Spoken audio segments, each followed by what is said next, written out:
Sa wakas, narating ng mga bayani ang kastilyo ng demonyo, matapos ang lahat ng side quests, kumpiyansa sa kanilang lakas.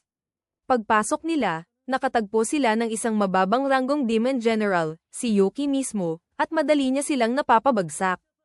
Kahit gaano kalakas ang kanilang mga atake, madali itong nasusugpo ni Yuki, hanggang sa tuluyang mawalan ng malay ang bawat bayani. Sa halip na ibigay ang huling hampas, inaalagaan niya ang kanilang mga sugat, ayaw niyang mamatay sila sa kanyang kamay. Habang ginagawa ito, napansin niya ang support mage ng party ng mga bayani, si Alicia, at natagpuan niyang kamangha-mangha ang kanyang kagandahan. Ilang minuto siyang nanatili na nakatitig lamang sa kanya, naliligaw sa sariling isip, hanggang sa dumating ang kanyang mga tauhan. Napansin nila ang kakaibang kilos niya, nakatayo sa ibabaw ng walang malay na babae ngunit hindi kumikilos. Tinanong nila kung balak niyang tapusin ang mga bayani para makausad sila, ngunit tumanggi si Yuki na pumatay. Sa halip, iniutos niya sa kanyang mga alagad na dalhin ang mga bayani sa isang kalapit na nayon bago pa sila magkamalay. Habang binubuhat ang mga katawan, nakaramdam si Yuki ng kaunting panghihinayang sa nawalang pagkakataon na lapitan si Alicia. Isang buwan ang lumipas, iniulat ni Yuki ang kanyang ulat sa Demon Lord. Sa nakaraang buwan, sinubukan ng party ng mga bayani na pasukin ang kastilyo ng 13 beses pa. Sa bawat pagkakataon, madaling napapabagsak ni Yuki ang mga ito, pinapalunok sila at iniiwan sa isang ligtas na lugar. Pinuri siya ng Demon Lord sa paghawak sa mga manlulusob ng madali, ngunit nagtataka kung bakit hindi niya pinapatay ang mga bayani. Nagbigay si Yuki ng maling paliwanag, sinasabing masyadong mahina ang mga bayani para sulit patayin, bagaman sa totoo lang, ayaw niyang kumuha ng buhay. Binalaan siya ng Demon Lord na kung tatanggihan ni Yuki ang pumatay sa kanila, uutos siya sa kanyang mga alagad na gawin ito sa halip. Alam ni Yuki na hindi kailanman matatalo ng kanyang mga alagad ang mga bayani, at kahit kaya nila, hindi niya papayagan na mamatay ang priestess, si Cecilia. Tiniyak niya sa Demon Lord na siya mismo ang haharap sa party ng mga bayani sa susunod na pagkakataon. Nasiyahan sa sagot na iyon, pinayagan siya ng Demon Lord na umalis. Habang naglalakad pabalik sa kanyang silid, ipinag-iisip-isip ni Yuki ang kanyang suliranin. Ang pagpapatawad sa mga bayani muli ay magdudulot ng hinala, ngunit kung hahayaan niyang lumaban sila sa ibang demonyo, maaaring masira ang kastilyo. Ang mga bayani ay tila mahina lamang dahil sobra ang kapangyarihan ni Yuki. Kung sakaling malampasan nila siya, madali nilang matatalo ang Demon Lord. Wala siyang pakialam kung mabibigo ang Demon Lord, ngunit ayaw niyang masaktan ang priestess. Sa isipan na iyon, nagbuo si Yuki ng isang plano. Sa susunod na pagtatangkang pasukin ng mga bayani ang kastilyo ng demonyo, muling napabagsak ni Yuki ang mga ito. Ngunit sa pagkakataong ito, sa halip na padalhin sila sa pagkawala ng malay, pinayagan niyang bumangon ng mga bayani at inalok ng isang pagpipilian. Ipinaliwanag niya na dapat ay malinaw na sa kanila na hindi nila kayang malampasan siya, ngunit handa siyang magbigay ng eksepsyon. Papayagan niya silang magpatuloy, sa isang kondisyon, ang priestess, si Cecilia, ay kailangang manatili sa kanya. Agad na tumanggi si Yuga, ayaw iwan ang kanyang kasama. Ang mage na si Alicia ay hinihimok siyang tanggapin ang kasunduan, sinasabi na maaaring ito na lamang ang kanilang tanging pagkakataon upang talunin ang Demon Lord. Nagkaroon na si Yuki ng hindi mabilang na pagkakataon na patayin sila sa nakaraang buwan, ngunit palagi niyang iniwan silang ligtas, kaya malamang naligtas din si Cecilia. Gayunpaman, pakiramdam ni Yuga na mali ang iwan siya sa kaaway. Si Cecilia, gayunpaman, ay iginiit na magpatuloy sila nang wala siya, tiniyak sa kanila na kaya niyang pangalagaan ang sarili niya. Sa hindi pagnanais, pumayag ang mga bayani, iniwan si Cecilia mag-isa kay Yuki. Nang mawala na ang iba, hinarap siya ni Cecilia at tinanong kung ano ang balak niyang gawin. Sa kanyang pagkagulat, inamin ni Yuki na umibig siya sa kanya sa unang tingin at hiningi na maging girlfriend niya si Cecilia. Si Cecilia, nabigla at hindi handa sa isang pag-amin mula sa isang Demon General, ay makakagawa lamang ng magalang na pagtanggi. Si Yuki, wasak ang puso, ay yumuko at yumukod sa sahig, tila tinanggap na ang kamatayan, ramdam niyang wala ng halaga ang lahat. Si Cecilia, na nakaramdam ng kaunting awa, ay nagtanong kung siya ba ay maayos. Ngunit agad niyang pinaghihinalaan na maaaring ito ay isang panlilinlang upang pababain ang kanyang pagbabantay. Itinaas niya ang kanyang scepter at itinuro ito kay Yuki, ngunit nanatili itong hindi gumalaw. Tinanong niya kung bakit hindi siya lumalaban. Sumagot si Yuki na wala ng saysay. Ang tanging mahalaga sa kanya ay ang maipahayag ang kanyang nararamdaman sa kanya. Ngayon na tinanggihan siya, handa na siyang mamatay, alam niyang ibinigay niya ang lahat. Patuloy pa rin ang pagdududa ni Cecilia, iniisip na baka ito ay isang panlilinlang. Ipinaliwanag ni Yuki na siya ay tunay na pagod sa buhay. Bilang isang demon general, nakatali siya sa pagbabantay ng silid na ito, pinapayagan lamang lumabas upang atakihin ang mga nayon ng tao, isang gawaing kinaiinisan niya. Bagaman isang demonyo sa panlabas, taglay niya ang pusong tao, muling isinilang sa mundong ito. Nang marinig ito, nagtanong si Cecilia kung bakit patuloy siyang nagsisilbi sa Demon Lord, tiyak na sa kanyang lakas, kaya niyang talunin ito kung nanaisin niya. Inamin ni Yuki na naisip niyang patayin ang Demon Lord, ngunit naisip niya na kung gagawin niya iyon, siya na ang magiging bagong Demon Lord, isang mas masaklap na kapalaran. Sa halip, pinili niyang mamuhay bilang isang mababang gwardya upang mabawasan ang pinsala. Ang kanyang buhay ay malungkot at hindi matiis hanggang sa makita niya si Cecilia. Bagaman kilala niya lamang ito sa loob ng isang buwan, na karamihan ay ginugol sa pagpapaalis sa kanya, ito ang pinakamasayang buwan ng kanyang buhay bilang isang demonyo. Ngayon na natapos na iyon, pakiramdam niya ay wala ng halaga ang ibang bagay. Hinimok siya ni Cecilia na itigil ang panghihina ng loob, sinasabi na kung tunay na may pusong tao siya, hindi pa huli ang lahat upang mamuhay ng makabuluhan. Ilang araw ang lumipas, matapos talunin ng party ng mga bayani ang Demon Lord, bumalik sila sa kabisera. Pinuri ng hari ang kanilang tapang at idineklara ang susunod na 3 araw para sa selebrasyon. Samantala, sa labas ng lungsod, dumating si Yuki, handa nang simulan ang buhay bilang tao. Ginabayan siya ni Cecilia patungo rito. Ngayon, kailangan na lamang niyang makihalo sa iba at maaari na siyang makasama siya, ngunit una, kailangan niyang alisin ang kanyang sungay, na tiyak na masakit. Habang nagaganap ang parada ng mga bayani, pumasok si Yuki sa Adventurers Guild upang magparehistro. Naiinis si Clayman, ang clerk, hindi kay Yuki, kundi sa sariling catamaran, umaasang makakaiwas sa trabaho. Humiling si Yuki ng pagpaparehistro, kaya ibinigay ni Clayman sa kanya ang isang form. Matapos punan ni Yuki ito, pinroseso ito ni Clayman at binigyan siya ng guild card, ipinaliwanag na kailangan niyang magsimula sa F-rank ngunit maaari siyang umakyat hanggang S sa pamamagitan ng pagtapos ng quests at pagkuha ng reputasyon. Bago ibigay ang card, binalaan ni Clayman na napakakulit ang muling pagpapagawa nito. Hindi dapat mawala kay Yuki ang card sa susunod na 3 araw, dahil si Clayman lamang ang nag-iisang clerk hanggang matapos ang Hero Festival. Nangako si Yuki na magiging maingat, tinanggap ang card, at sinimulan ang mga misyon. Sa pagtatapos ng araw, nakakuha siya ng malaking halaga. Bagaman hindi pa niya nakikita si Cecilia, ang plano niya ay umangat bilang adventurer, maging karapat-dapat sa kanya, at sa huli ay mapasuyo siya kapag muling nagpahayag ng damdamin. Sa mga sumunod na araw, madalas bumisita si Yuki sa guild, kinukuha ang maraming quests hanggat maaari, mabilis na nakakuha ng pansin dahil sa kanyang mabilis na pag-angat sa ranggo. Ngayon, dinala niya ang 5 bagong quest sa desk ni Clayman, humihiling na ay proseso ang mga ito. Ngunit naiinis si Clayman, naguguluhan kung bakit patuloy na dinadala ni Yuki sa kanya ang napakaraming trabaho samantalang may isa pang clerk na ilang hakbang lamang ang layo. Ipinaliwanag ni Yuki na nagustuhan na niya si Clayman, humahanga sa husay nito sa pagproseso ng lahat ng quest forms. Gayunpaman, nagsimulang magtaka si Clayman tungkol kay Yuki, walang ordinaryong baguhan ang kayang umakyat mula F hanggang D rank sa loob lamang ng 1 linggo.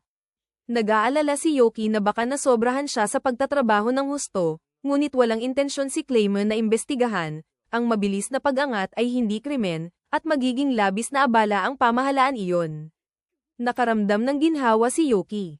Bago pa matapos ni Clayman ang pagproseso ng mga quests, lumapit si Cecilia, hinihiling kay Yuki na kanselahin muna ang kanyang mga gawain sa araw na iyon. Natutuwa sa kanyang pagdating, napansin ni Yuki ang seryosong anyo niya.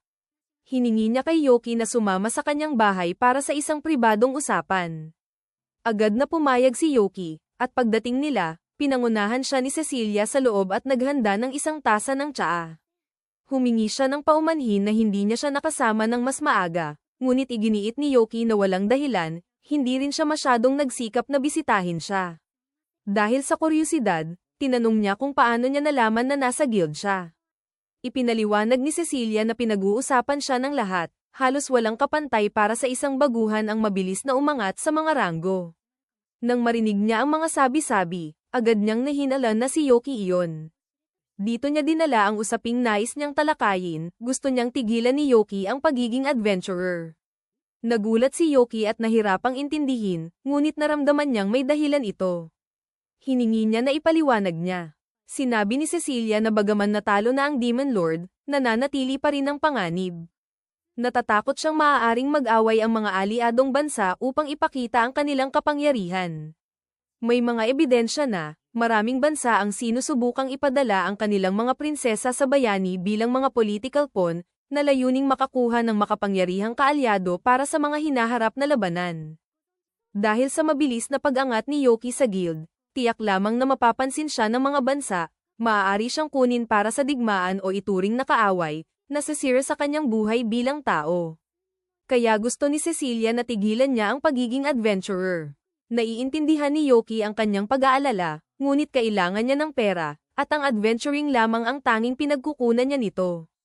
Inalok siya ni Cecilia na personal siyang kunin sa trabaho, bagaman kulang siya sa pondo upang tugunan ang tunay na halaga ni Yoki. Bilang kabayaran, ipinangako niyang tutuparin ang anumang kahilingan niya, determinado na hindi hayaang gamitin siya ng mga bansa bilang pawn. Sinabi ni Yoki na itigil na ang pagbabaluktot, walang bansa ang makakapilit sa kanya sa digmaan, o sa kasal, dahil tanging si Cecilia lamang ang handa niyang pakasalan. Nabuhayan ng loob si Cecilia, nakita niyang hindi siya mapapaligaw.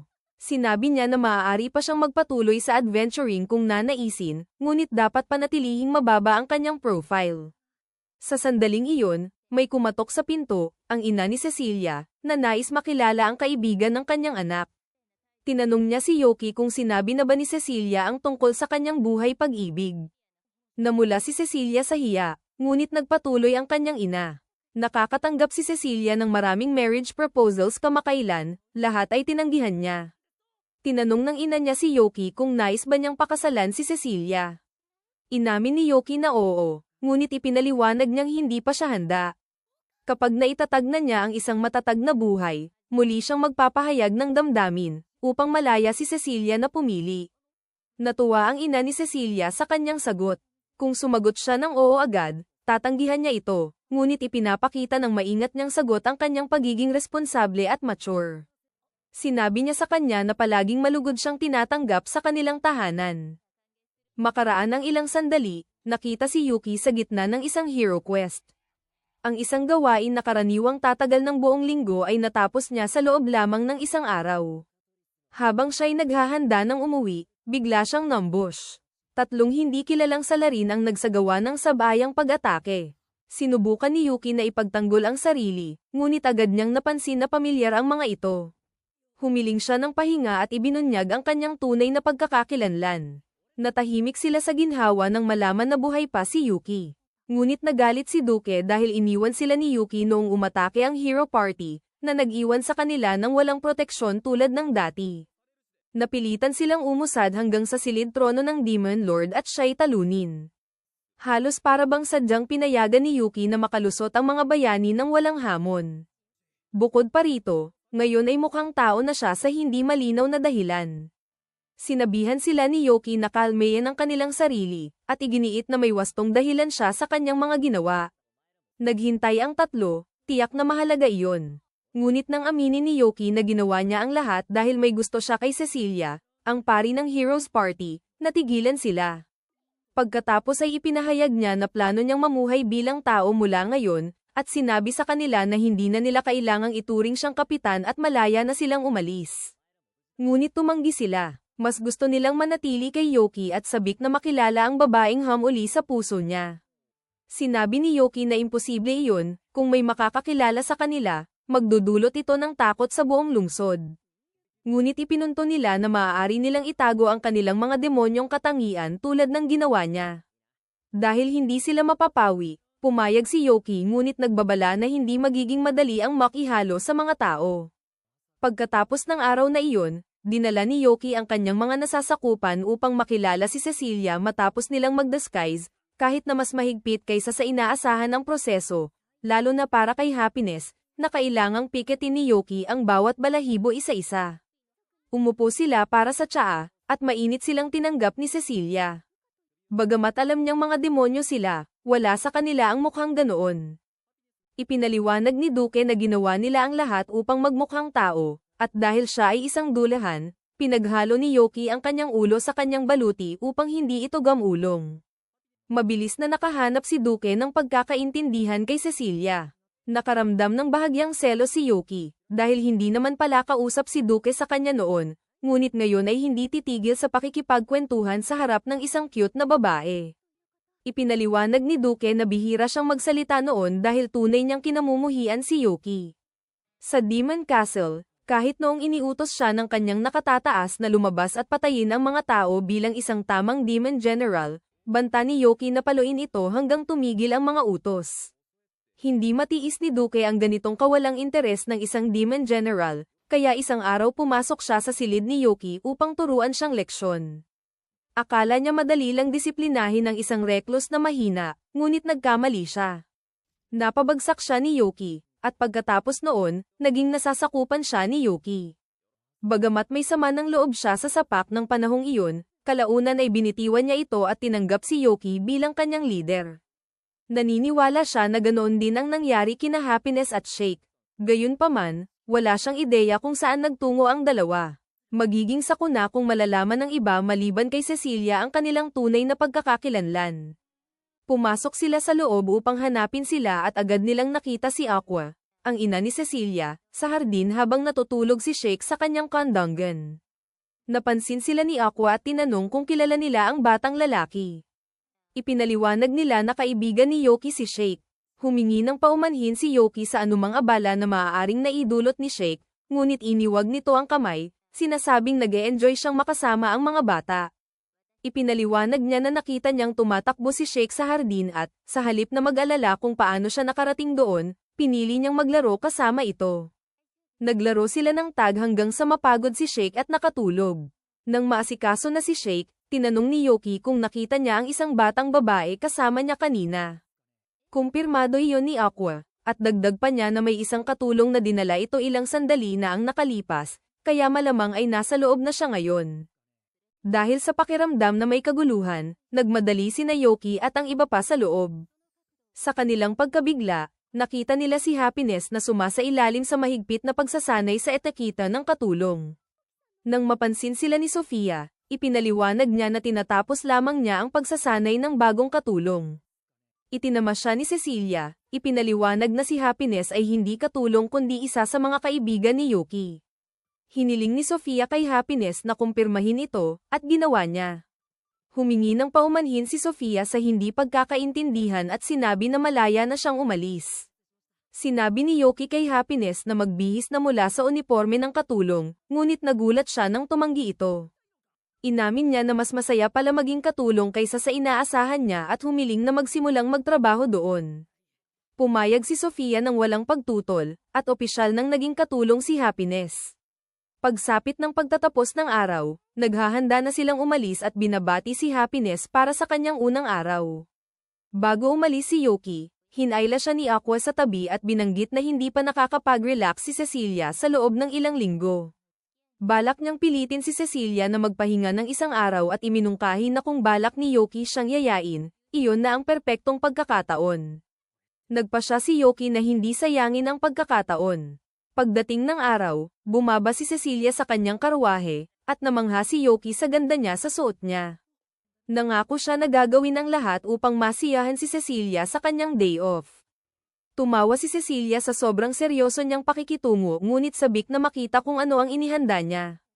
Habang naglalakad sila sa bayan, napansin ni Cecilia ang bagong cake na nakadisplay sa lokal na panaderia at iminungkahi na doon sila dumaan pagkatapos ng kanilang date.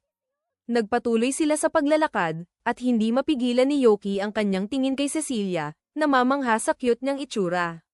Ang mood ay masaya, at malinaw na nag-e-enjoy si Cecilia. Di nagtagal, nadaanan nila ang isang tindahan ng aksesorya at malapit nang pumasok nang biglang dumaan sina Yuga at Mana mula sa Heroes Party.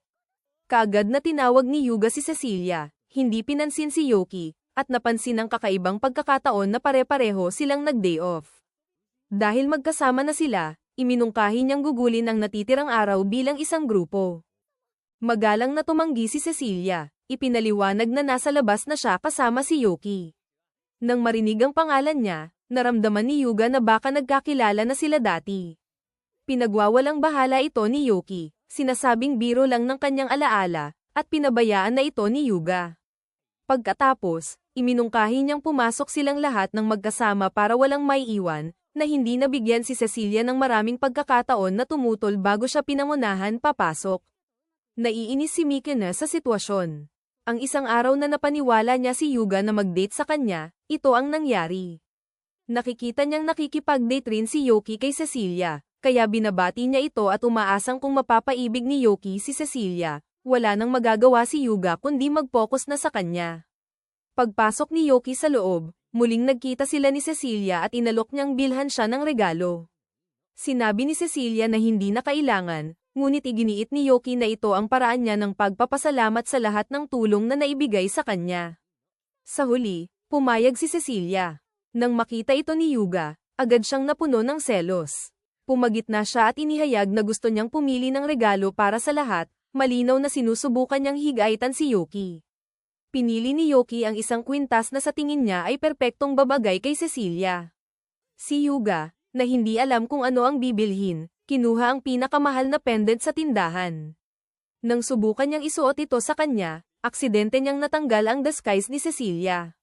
Nang mawala ang kanyang sombrero at salamin, agad siyang nakilala ng lahat sa tindahan, pati na rin ang natitirang miyembro ng Heroes Party.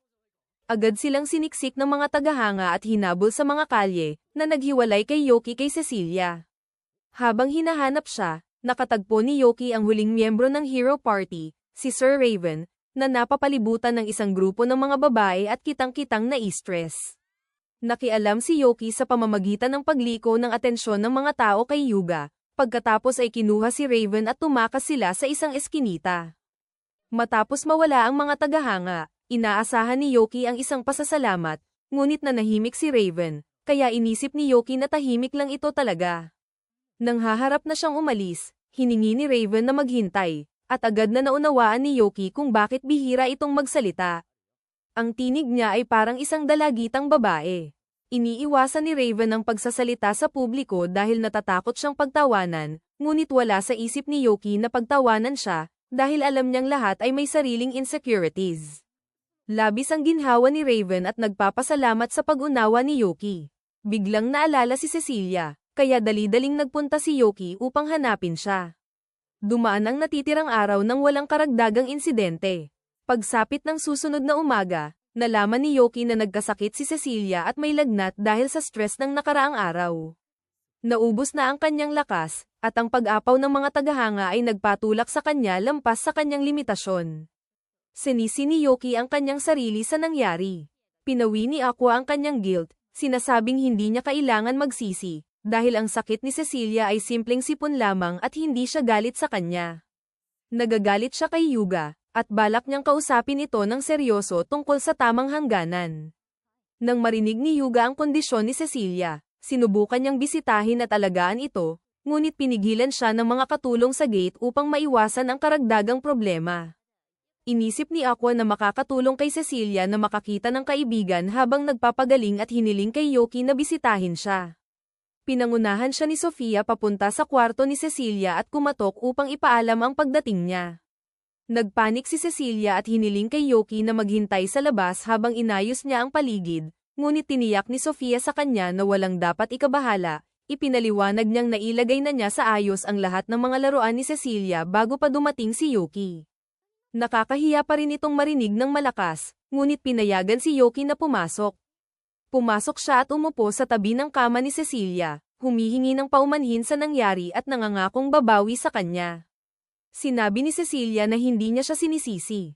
Gayunpaman, kung tunay siyang nagsisisi, sinabi niya na maaari niya itong bawiin sa pamamagitan ng pagdadala sa kanya sa isa pang date kapag siya ay ganap ng nakabawi. Sandaling namangha si Yoki, napagtanto na inanyayahan siya ni Cecilia sa date, na naging pinakamagandang bahagi ng kanyang araw. Nangako siya na ang kanilang susunod na date ay hihigit sa anumang maipapangarap niya. Ngunit ang kanyang excitement ay nauwi sa masiglang ingay, at ang pagtataas ng boses ay maaaring makasama sa kondisyon ni Cecilia. Pumagit na si Sofia at magalang na pinapunta siya palabas.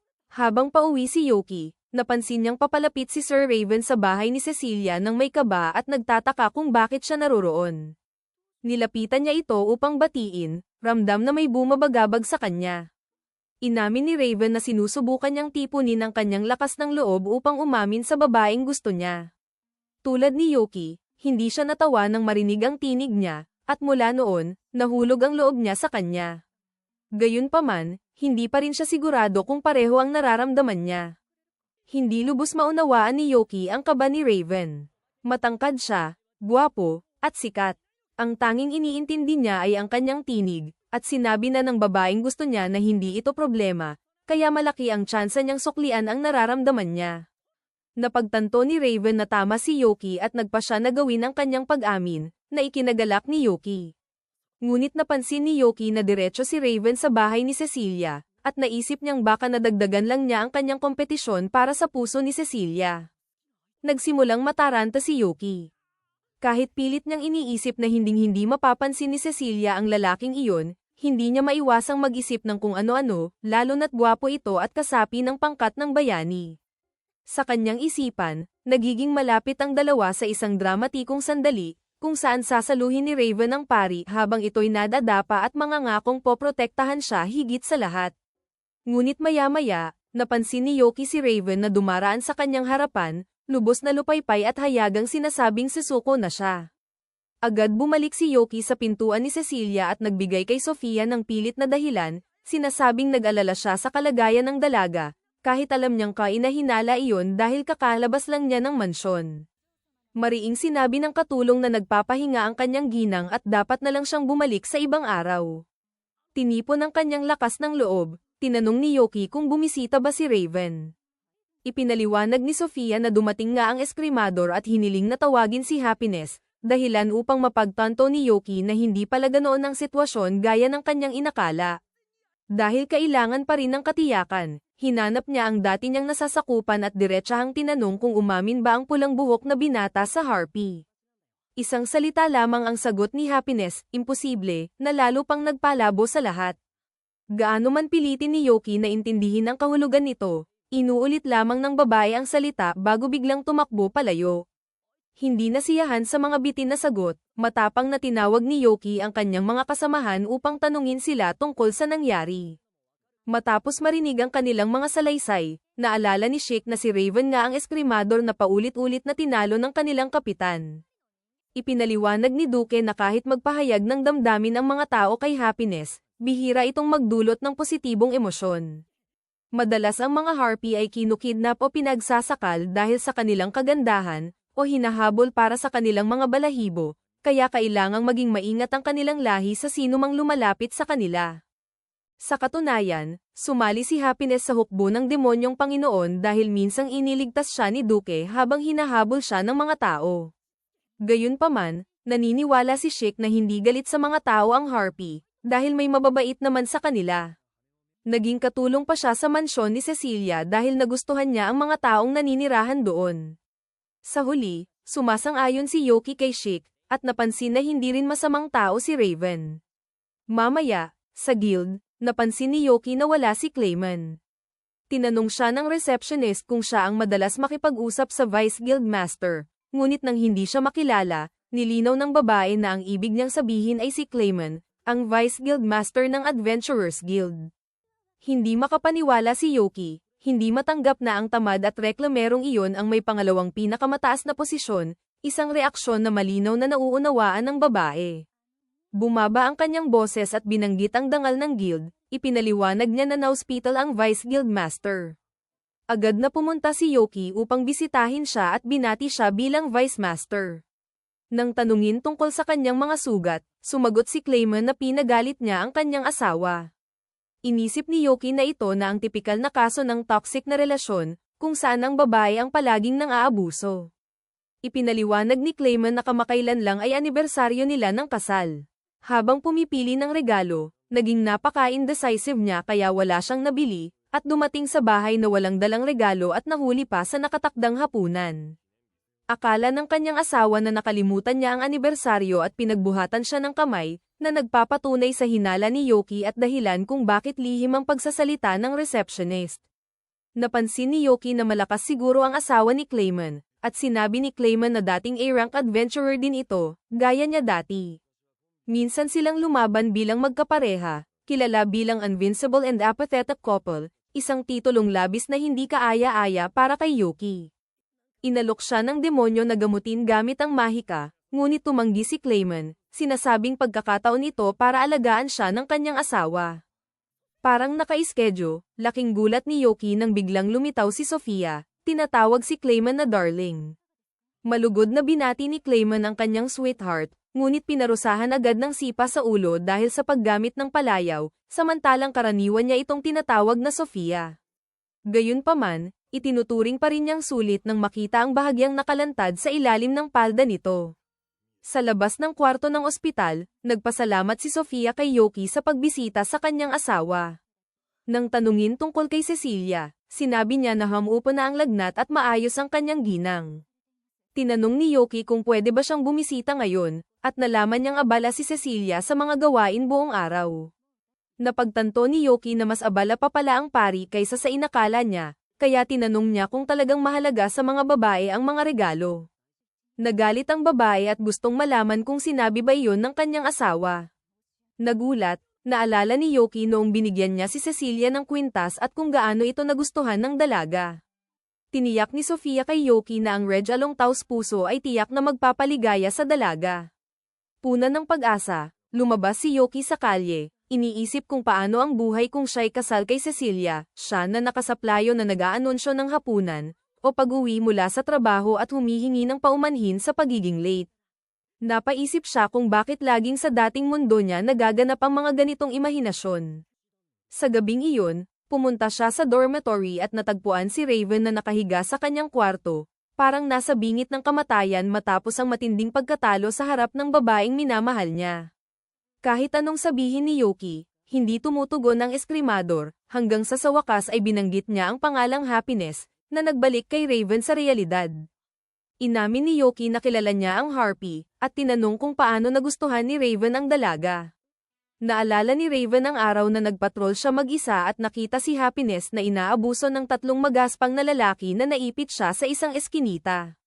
Nang mapansin nilang pinapanood siya ni Raven, isa ang sumugod sa kanya, ngunit mabilis na tinanggal ni Raven ang kanyang mga paa, at nabangga ang baba ng lalaki sa lupa. Nakilala naman siya ng isa pang lalaki bilang commander ng mga kabalyero at kasapi ng pangkat ng bayani, kaya lahat ng tatlo ay tumakbo palayo. Hindi umaasang may kapalit, binalik ni Raven ang kanyang sarili para umalis, ngunit hinayla siya ni Happiness sa kanyang kapa at nagpasalamat ng walang alinlangan. Sumagot siya na ginagawa lamang niya ang kanyang tungkulin, at ang halos batang tinig niya ay nagdulot ng hiya sa kanya. Sa kabila ng kanyang takot, sinabi ng Harpy na maganda ang kanyang tinig at ininggit pa niya ito, bago siya nagmadaling umalis. Naalala ito ni Raven at napansin na pamilyar ang uniforme ng dalaga, at dagdag pa ni Yoki na ito ang dahilan kung bakit pumunta ang commander sa mansyon ni Cecilia.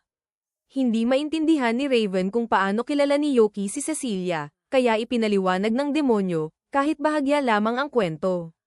Namangha ang eskrimador na iniwan ng kaibigan ng kanyang bayan upang habulin ang babaeng minamahal at nagsikap bilang adventurer upang maging karapat-dapat sa kanya. Kung ikukumpara, pakiramdam ni Raven ay duwag siya dahil wala siyang ginawa na ganoong tapang. Sinabi ni Yoki na huwag mawalan ng loob, lalo't si Happiness ay may daladalang trauma mula sa mga tao, na nagpapakomplikado sa kanyang sitwasyon. Inamin ni Raven na baka natakot si Happiness sa kanyang biglaang pag-amin, ngunit hindi sang-ayon si Yoki, at iginiit na hindi niya dapat isuko ang minamahal niya. Upang palakasin ang kanyang loob, inimbitahan ni Yoki si Raven na maglakad-lakad. Hindi naglaon, nakarating sila sa isang tindahan ng regalo, kung saan masayang namimili ang mga magkasintahan. Napaisip si Raven kung sila ba ay tila naiiba sa paligid, ngunit tiniyak siya ni Yoki na ayos lang iyon. Diretso siyang nagtungo sa kwintas na balak niyang ibigay kay Cecilia at natuwa nang makita itong hindi pa nabebenta. Matapos bilhin, napansin ni Yoki na nahihirapan si Raven pumili ng angkop na regalo para sa minamahal, ngunit magkasama nilang napili ang isa. Nag-aalala si Raven na baka matakot ang Harpy sa regalo mula sa lalaking halos hindi niya kilala. Ginampanan ni Yoki ang papel ng bihasang pang-aakit, kinikilig siya at ipinaliwanag na pinapahalagahan ng mga babae ang taos-pusong regalo. Idinagdag niya na ang disenyo ng aksesoryo ay bagay na bagay kay Happiness. Na-convince si Raven at binili ito, nagkomunikasyon sa pamamagitan ng pagsusulat upang iwasan ang paggamit ng tinig. Nang maghanda na silang umalis, biglang lumitaw si Makana at nagbiro na tila magkasintahan ang dalawa na namimili para sa isa't isa. Nainis si Yoki sa pang-aasar, kaya napabulalas siya na binibili nila ng regalo ang mga babaeng mahal nila. Alam na ng mage na matagal na siyang interesado sa pari ng kanyang grupo, ngunit nagulat siya nang malaman na si Raven rin pala ay umiibig, dahil hindi ito binanggit ng commander. Napagtanto niya na siya ang may kasalanan, naaalala kung paano siya natawa sa tinig nito noong una silang nagkita. Nagulat si Yoki na ang babaeng karaniwang mahirap tiisin ay tila taos-pusong nagsisisi. Habang napapansin ng mga tao sa tindahan ang mga miyembro ng Heroes Party, pinangunahan ni Makana ang dalawa sa ibang lugar para maipaliwanag nila ng maayos. Sa isang restaurant, plano ng mga lalaki na umorder ng sobra-sobrang pagkain para maging abala at maiwasang makipag-usap. Dahil inasahan ito, nagbigay ng palusot si Makana na marami siyang alam tungkol kay Cecilia, kaya napilitan si Yoki na magpaliwanag. Nilapitan niya ang mage at sinabi na hindi sila nagde-date ng pari, lalo na't maraming marriage proposals ang dumarating sa kanya mula sa lahat ng panig. Naalala ni Makana ang proposal ni Yuga at ang palaging pang-aabala nito, tulad ng sinadyaang pumasok sa changing room ng mga babae o nagpapanggap na nagkamali sa schedule ng paliguan para mahuli si Cecilia sa hindi inaasahang pagkakataon. Idinagdag niya ang kanyang inis sa tuwing pinapahaba ni Yuga ang mga misyon para lang alagaan ang mga babaeng humahanga sa kanya. Pagkatapos mailabas ang sama ng loob, itinutok niya ang pansin kay Raven, na gustong marinig ang higit pa tungkol sa nararamdaman nito. Pumasok si Yoki upang ipagtanggol ang taos-pusong nararamdaman ng kanyang kaibigan. Lalo lamang nitong inis ang mage, dahil tila siya ang kontrabida kahit na palaging layunin niyang tumulong. Idinagdag niya na ang pagtalakay sa ganitong mga bagay ay maaaring maging kapaki-pakinabang. Muli, sa pamamagitan ng pagsusulat, tinanong ni Raven kung gusto rin ba niya ng payo sa pag-ibig, at nang tanggihan niya, tiniyak niya na mapagkakatiwalaan si Yoki. Sa wakas, inamin ni Makana na galit kay Yuga dahil sa ilang ulit silang pinalayas mula sa kastilyo ng Demon Lord. Ipinaliwanag niya na ang tunay na kaaway ay hindi ang Demon Lord mismo, kundi ang demonyong nagbabantay sa core ng kastilyo, napakapangyarihan na tila tiyak ang pagkatalo. Sa bawat pagkatalo ng Heroes Party, dinala sila sa kalapit na nayon at ang kanilang mga sugat ay misteryosong gumaling, na lalo lamang nagpahiya sa kanila. Inamin ni Makana na itinago ng party ang mga pagkatalo nila. Sa halip na aminin ang katotohanan, sinabi nilang pansamantala lamang silang umatras, upang maprotektahan ang kanilang reputasyon bilang huling pag-asa ng sangkatauhan at mapanatili ang imahe ni Yuga bilang dakilang bayani. Patuloy silang sinusuportahan ng mga taga-nayon, ngunit sa paulit-ulit na pagkabigo, nauubos ang mga kagamitan at nauubos ang pasensya, na nagdulot ng pagdududa. Pagkatapos, sa pagkabigla ng party, nag-alok ang demonyo ng palitan upang payagan silang makapasok sa trono ng Demon Lord, iiwan nila ang kanilang pari. Si Makana ang nakumbinsi ang grupo na iwan si Cecilia. Ngayon, naniniwala siya na ito ang dahilan kung bakit hindi siya pinatawad ni Yuga. Bagamat kumikilos itong parang walang nangyari, nararamdaman niya na ibang traito ang natanggap niya mula sa bayani mula noon. Naniniwala pa si Makana na hindi siya dapat patawarin ni Yoki, alam niyang muntik niyang ikamatay ang babaeng mahal nito. Bigla, sa gulat ng lahat, nagsalita si Raven. Hinihiling kay Yoki na huwag sisihin si Makana, at inamin na siya rin ay may kasalanan sa pagbibigay ng opinyon noon. Pagkatapos ay humingi siya ng direktang paumanhin sa kanya. Walang karapatan si Yoki na hatulan ng mangkukulam, lalo't siya mismo ang naging sanhi ng buong sitwasyon. Inamin ni Makana na hindi niya alam kung paano hinarapen si Cecilia, dahil pinilit niya itong magsakripisyo para protektahan ang dangal ni Yuga, isang gawaing napakaseryoso para malutas lang sa simpleng paghingi ng tawad. Pinayuhan siya ni Yoki na buksan ang kanyang puso kay Cecilia upang sa wakas ay maibsan ang naiwan na tensyon sa pagitan nila, at tinanggap ito ni Makana bilang pinakamahusay na hakbang pasulong.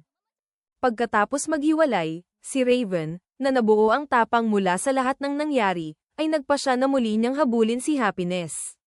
Agad, sila ni Yoki ay pumunta sa mansyon ni Cecilia, kung saan hindi inaasahan ay nakasalubong nila si Duke sa pasukan. Ang dulahan, na anak ni Sheik ay nagtatampo upang makita si Cecilia, ay napangisi nang makilala si Raven, ang lalaking nag-amin kay Happiness at nagbalik kahit na siya ay tinanggihan. Upang maiwasan ang alitan, ipinaliwanag ni Yoki na matagal nang pinoprotektahan ni Duke ang Harpy at paulit-ulit niyang pinilit si Raven na ipahayag ang kanyang intensyon, malinaw na hindi niya papayagan ang sinumang may masamang motibo na lumapit sa kanya. Nang marinig ito, pinuno ni Raven ang kanyang tapang at nagsalita, inamin na hindi niya gaanong kilala si Happiness at hindi alam kung ano ang sasabihin, ngunit tunay niyang minamahal ito, na para bang ito ang sandali na ipapahayag niya ang kanyang determinasyon na protektahan siya hanggang sa huling sandali ng kanyang buhay.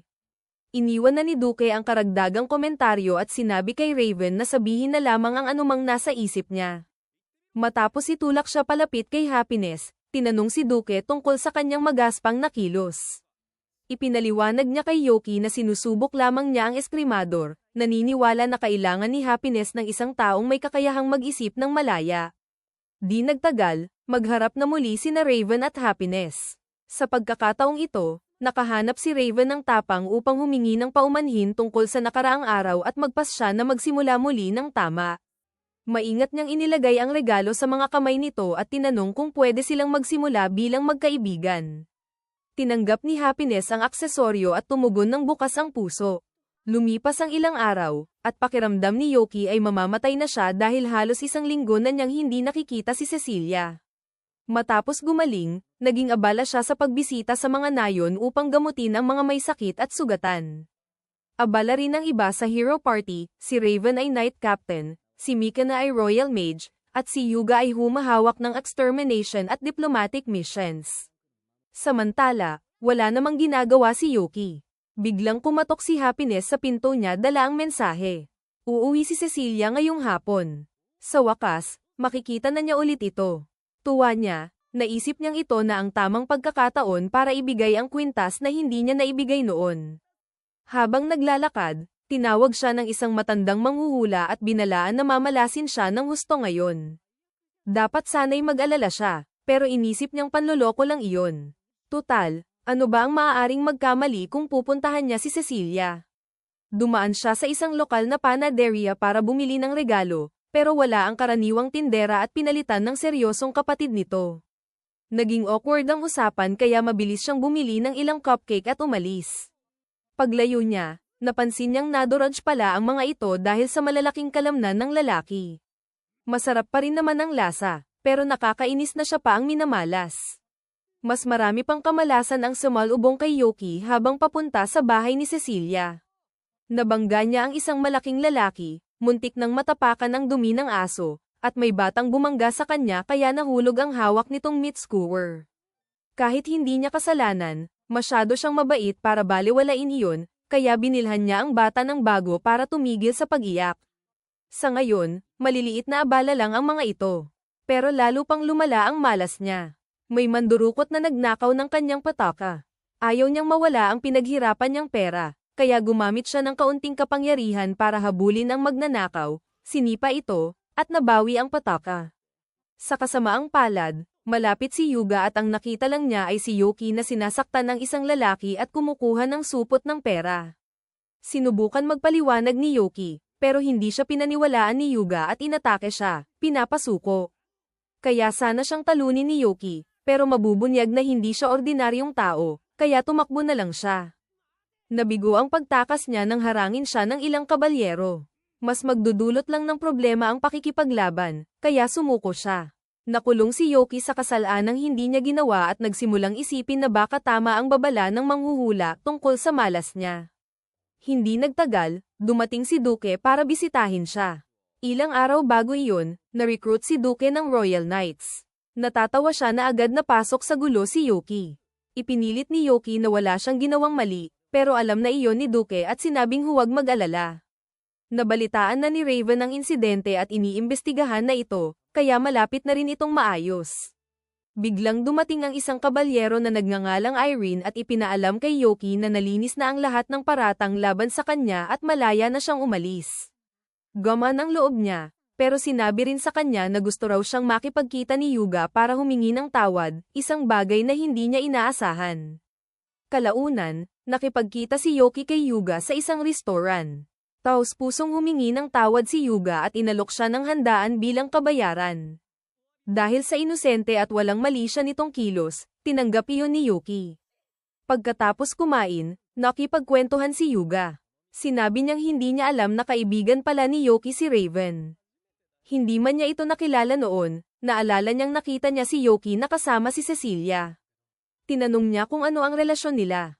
Kalmadong sagot ni Yoki na magkaibigan lang sila, at halatang gaman ang pakiramdam ni Yuga. Pagkatapos, humingi ng payo si Yuga kung paano mas mapalapit kay Cecilia. Ito ang huling bagay na gustong pag-usapan ni Yoki. Sinabi niyang kamakailan lang silang naging magkaibigan, kaya kung gusto ni Yuga ng payo, mas mabuting magtanong siya sa mas matagal nang nakakakilala sa kanya, tulad ni Mana.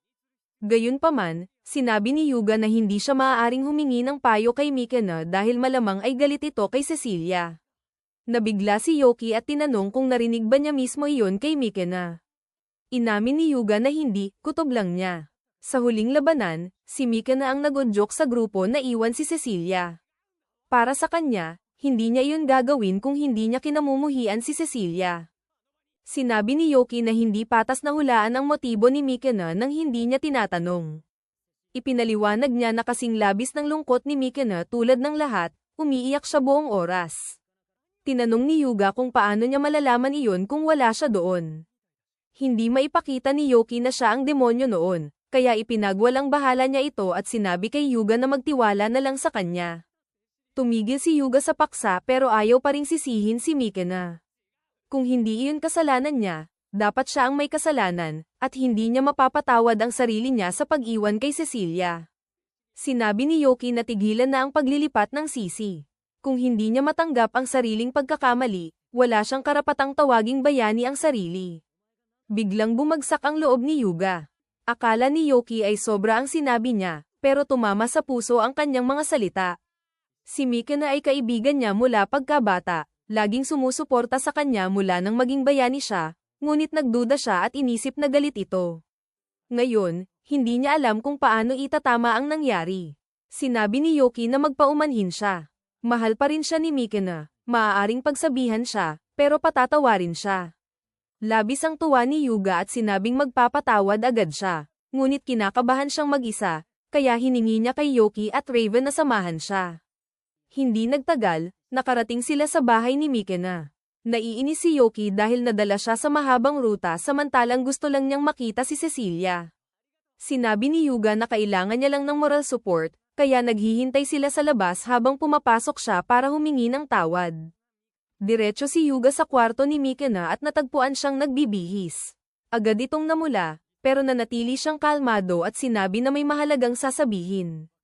Inamin niyang hindi patas ang pagtrato niya sa kanya, iniisip na sinadya niyang iwan si Cecilia.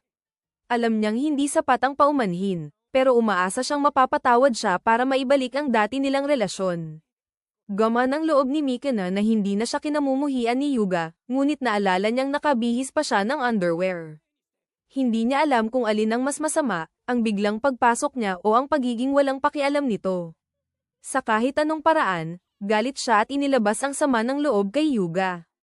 Sa labas, naririnig ni na Raven at Yoki ang gulo pero hindi sila makialam, kaya iniwan na lang nila si Yuga sa kanyang kapalaran. Sa wakas, malaya na si Yoki na makita si Cecilia. Habang naglalakad, nadaanan niya muli ang parehong manghuhula at hindi siya huminto. Iniisip pa rin na panloloko lang iyon. Nagngingit-ngit ang manghuhula sa 2 beses na pagkakawalang galang. Nakakagulat, tila bumuti ang swerte ni Yoki, na parang nagbunga ang isang mabuting gawa. Hindi kalayuan, hinarang siya ng may-ari ng panaderia. Nalaman nitong nadurudge ng kapatid niya ang karamihan sa mga cake na binili ni Yoki kanina at humingi ng tawad. Sinabi ni Yoki na ayos lang, ngunit iginiit niya na papalitan iyon at iniabot sa kanya ang bagong supot ng cake. Nagpatuloy si Yoki sa kanyang paglalakad nang biglang napalibutan siya ng tatlong kalalakihang nakasot. Mukhang nakakatakot sa una, pero sila pala ay mga tagapaglingkod ng batang natulungan niya kanina.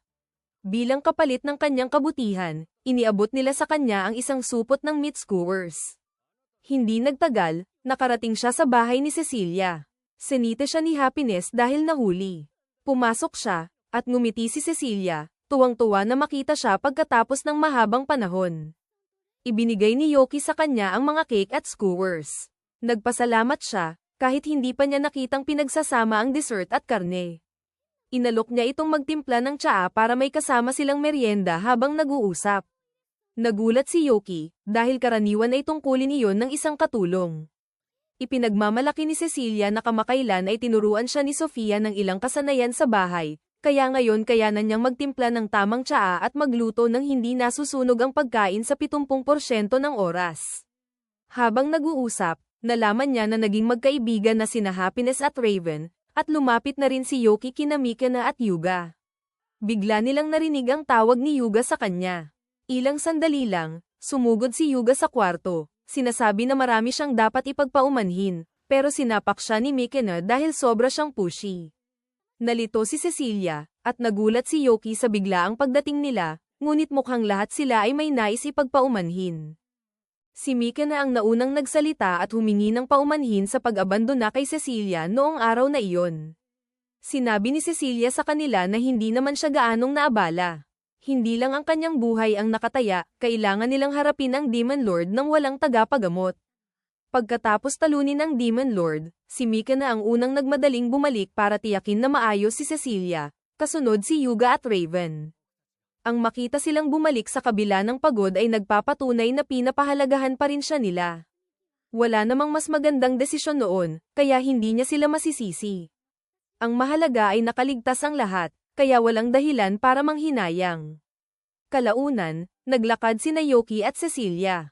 Tinanong niya kung may kinalaman ba si Yoki sa biglaang paghingi ng paumanhin nila. Inamin niya na siya lang ang nagbigay ng kaunting tulak, dahil bahagya siyang may kasalanan sa nangyari. Nagpasalamat si Cecilia, tuwang-tuwa na nagkaisa muli ang kanyang mga kaibigan. Dahil sa tamang pagkakataon, sinabi ni Yoki na may regalo siya at inilabas ang kwintas. Tinanong niya kung tatanggapin ba niya ito. Ngumiti si Cecilia at sinabi na iingatan niya ito magpakailanman, na labis na nagpagan sa loob ni Yoki dahil natatakot siyang tanggihan siya.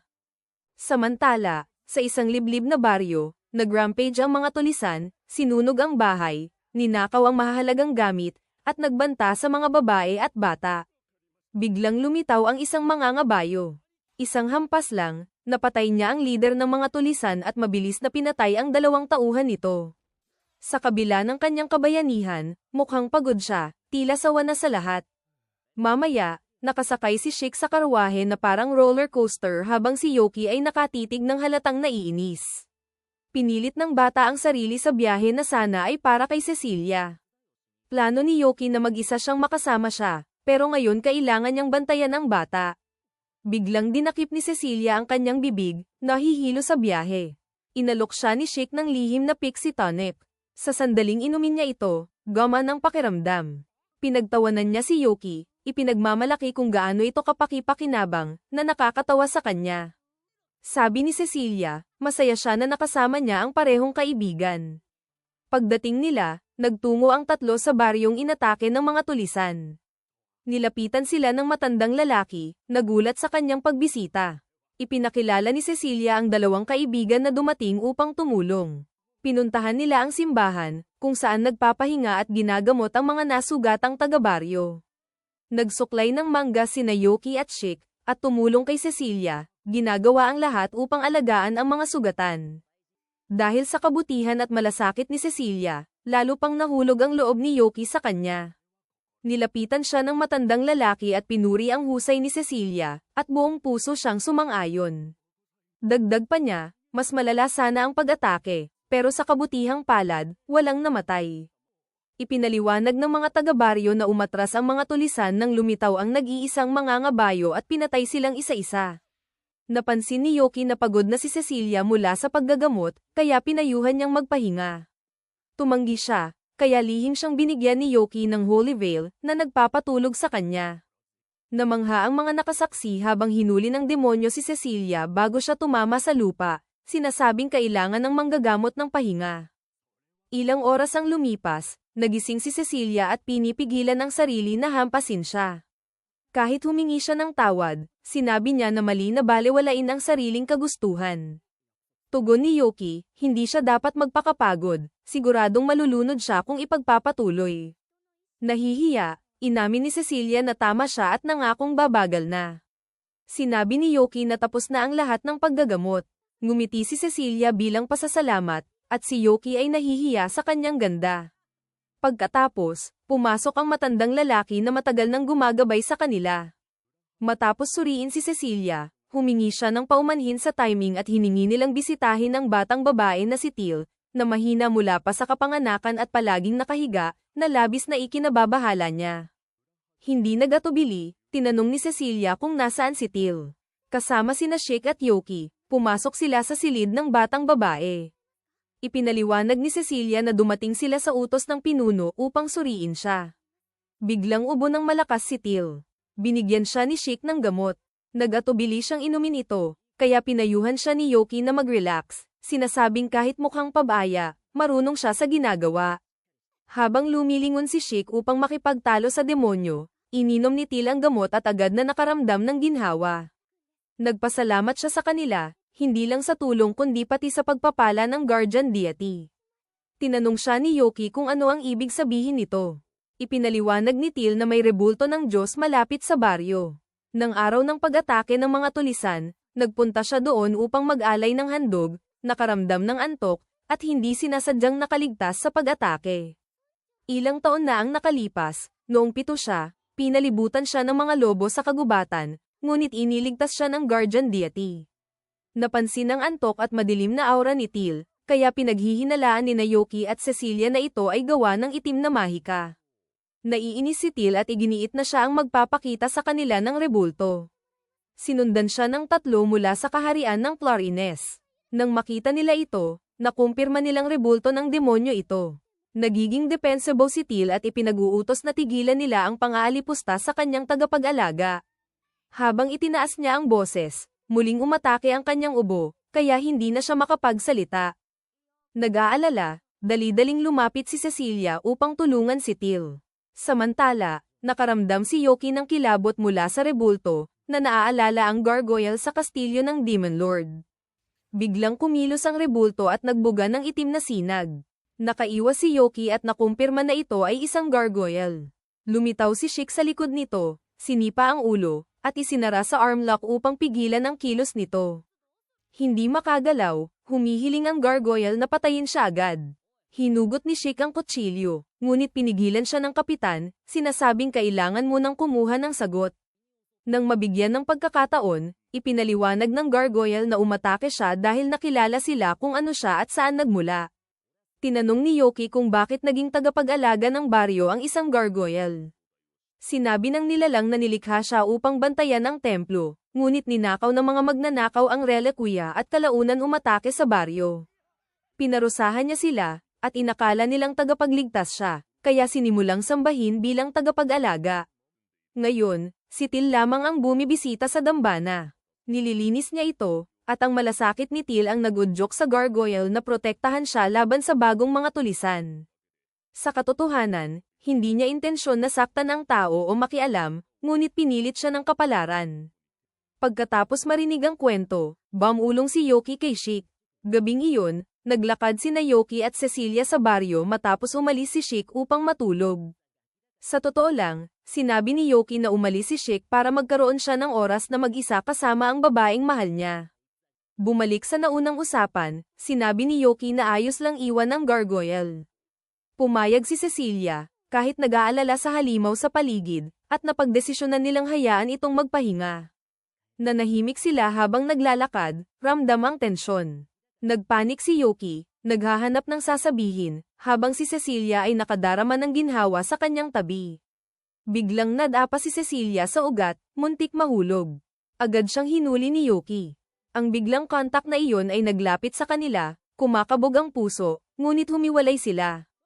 Ilang oras ang lumipas, tumunog ang kampana ng alarma, muling pag-atake ng mga tulisan. Handa na sina Yoki, Cecilia, at Chick. Iniutos ni Yoki kay Chick na kumilos. Kahit antok, sumugod ang bata at pinutol ang mga tulisan ng walang awa. Namangha si Cecilia sa tapang niya. Sabi ni Yoki, may dahilan kung bakit si Chick ay kanyang subordinate. Habang sumasali sa laban, huminga ang demonyo ng Tempest Breath, na nagpal-ayes sa mga kaaway. Mabilis nilang napuksa ang mga tulisan. Biglang may kakaibang tunog mula sa dambana ng tagapag-alaga. Pinapanta ni Yoki si Chick upang silipin. Muling nagtipon ang grupo, kumpiyansa pa rin, ngunit ginamit ni Yoki ang Hyper Tempest na nagkalat sa kanila. Dali-dali siyang tumakbo kasama si Cecilia patungo sa rebulto. Doon, nakahiga ang gargoyle na sugatan, habang umiiyak si Teal sa tabi nito. Si Chick naman ay hawak ng isang misteryosong mangangabayo. Nang makita nila si Cecilia, sinipa ng lalaki si Chick sa gilid. Umuusok ang galit ni Yoki at tinanong kung sino siya. Sabi ni Cecilia, si Miller ito, isang bayani mula sa Gali Empire, na tumutulong kay Chick. Ipinaliwanag ni Chick na habang pinoprotektahan ng gargoyle si Teal, inatake siya ni Miller mula sa likod. Sinubukan niyang protektahan sila, ngunit nabigo. Nagtawanan si Miller, tinawag silang tanga dahil pinrotektahan nila ang gargoyle, at sabi niya dapat patayin ang lahat ng halimaw. Lumapit siya sa nilalang upang tapusin ito. Iniutos ni Yoki na huminto siya, paliwanag na pinrotektahan lang ng gargoyle si Teal, at nanganganib si Miller na patayin ang bata. Nagpaputok si Yoki ng kidlat, ngunit madaling winasak ng espada ang kanyang mahika. Nagmamadali si Cecilia kay Yoki. Nagbabala na ang espada ni Miller ay isang magic devourer. Hindi sila pinapansin, sumugod si Miller. Isang hampas lang, naputol ang kaliwang braso ng gargoyle. Nanghihina si Cecilia at nagbabala na kung sasaktan ni Miller ang mga taga-Clarines, maaaring magdulot ito ng digmaan. Ngunit iyon mismo ang gusto ni Miller, inaamin niyang nakakabagot ang kapayapaan. Alam ni Yoki na hindi niya pwedeng pabayaan ang baliw na ito. Kaya naglabas siya ng light water spell. Sinipsip ito ng espada. Sumunod ang hurricane, sinipsip din. Pinagtawanan siya ni Miller, sinasabing walang silbi ang lahat ng mahika. Patuloy si Yoki sa pagpapamalas ng kapangyarihan. Nag-aalala ang gargoyle na mauubos ang mana niya, ngunit kalmado, inilabas ni Yoki ang incandescent plasma, ang pinakamalakas niyang spell. Nang lumipas ang usok, nakatayo si Miller, walang sugat, at natatawa. Walang nakikitang solusyon sina Cecilia at Chick. Ipinahayag ni Yoki na ibubuhos niya ang lahat ng kanyang lakas. Gamit ang parehong kamay, pinalabas niya ang asul at dilaw na kidlat na umiikot sa espada. Tumawa si Miller, hanggang sa bumiyak ang espada. Sabi ni Yoki, artipisyal lamang ang sandata at may hangganan sa kayang seluhin nito. Dinagdagan niya ang kapangyarihan hanggang sa mabasag ang magic devourer. Sumugod si Yoki at pinagsabay ang suntok at Tempest Breath, tumama kay Miller at itinulak pabalik. Hindi pumayag sa pagkatalo, inihagis ni Miller ang nakatagong makinang na sibat. Nakakaiwas si Yoki sa huling sandali. Lumipad ang sibat palapit sa gargoyle, ngunit humarap si Teal at tinamaan ang dibdib niya. Natawa si Miller, pinupuri ang kabaliwan ng batang babae sa pagprotekta sa isang demonyo. Puno ng galit si Yoki. Bago siya makatama, hinugot ni Miller ang pana at pinaputok ang magic arrow sa langit. Nagsanhi ito ng ulan ng kumikislap na bala. Halos hindi maiwas ni Yoki ang lahat sa pamamagitan ng barrier. Sa gitna ng kaguluhan, nakatakas ang bayani. Sinumpa ni Yoki ang sarili dahil naging kampante siya sa kanyang cheat level na mahika at hinayaan ang halimaw na makatakas. Hindi mapigilan ang galit ni Yoki, kaya nagbago siya sa pinakamakapangyarihang demonyong anyo. Nakakatakot ang hitsura niya, na ikinagulat ni Cecilia habang lumilipad si Yoki, sa paghahabol kay Miller. Sa gitna ng kagubatan, inisip ni Miller na ligtas siya at nire-regenerate ang sugat, hanggang sa bumaba ang isa pang demonyo mula sa langit. Nang makita ito, ngumisi siya, sabik na ilabas ang galit, at hinugot ang isa pang espada upang tapusin ang nilalang. Ngunit kumilos si Yoki ng bilis at lakas na hindi kayang sundan ng tao, at madaling napasuko si Miller. Ipinahayag niya na dahil pinunit ni Miller ang braso ng kanyang subordinate, karapat-dapat itong makaranas ng masakit na kamatayan. Sinipa ni Yoki ang lalaki sa tiyan, nagtulak sa kanya sa kalahati ng kagubatan, na nagpapilis ng mga puno. Hindi maunawaan ni Miller kung paano kalakas ang demonyo matapos mamatay ang kanilang Panginoon. Lumapit si Yoki, sinuntok sa tiyan, iniwan siyang walang laban, at hinatak sa langit. Mula sa taas, naramdaman ni Miller ang kalupitan ng demonyo at inamin ang kasiyahan sa pagpatay. Pinaalala ng mga salitang iyon kay Yoki ang nakakatakot na mukha ni Cecilia sa kanyang demonyong anyo. Hamupa ang alab ng kanyang mga mata. Bulong niya na hindi karapat-dapat patayin ang lalaki at utos siyang gumapang pabalik sa kanyang kaharian. Pagkatapos, itinapon niya ito sa malayong lawa. Matapos ayusin ang sitwasyon, bumalik si Yoki sa baryo. Naghihinga sina Chic, Teal, at ang gargoyle habang naghihintay si Cecilia sa labas. Nang dumating siya, halata ang ginhawa sa mukha niya. Dumadaloy ang dugo sa ulo ni Yoki. Sabi niya, pinuputol niya ang sariling sungay. Pinagaling siya ng priestess at tinanggap pabalik.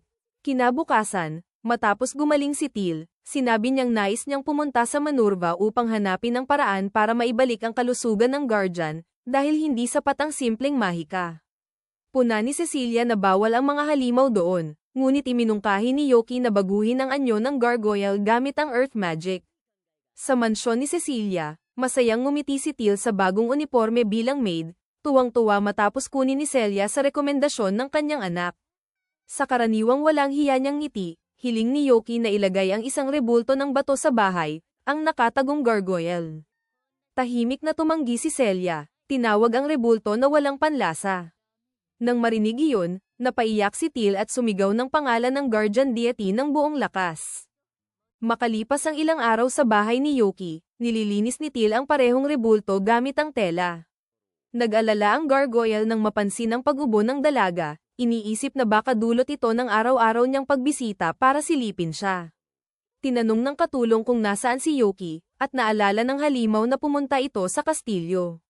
Samantala, ipinakilala si Yoki sa batang hari na si Darts Alter Clarines, na itinuring ang insidente sa Doges bilang istorbo at walang saysay, dahilan upang maisip ng panauhin kung gaano kayabang ang mga hari, tao man o demonyo. Binitiwan ng haring may korona ang formalidad at tinanong kung pwede siyang magsalita ng normal.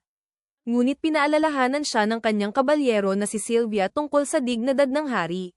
Diretsyong sinabi ni Darts na natalo ng mga sibilyan ang bayaning si Miller at ang mga bandido, kaya nailigtas ang Doges at nararapat silang gantimpalaan. Sinabi ni Cecilia na wala siyang hinihinging kapalit.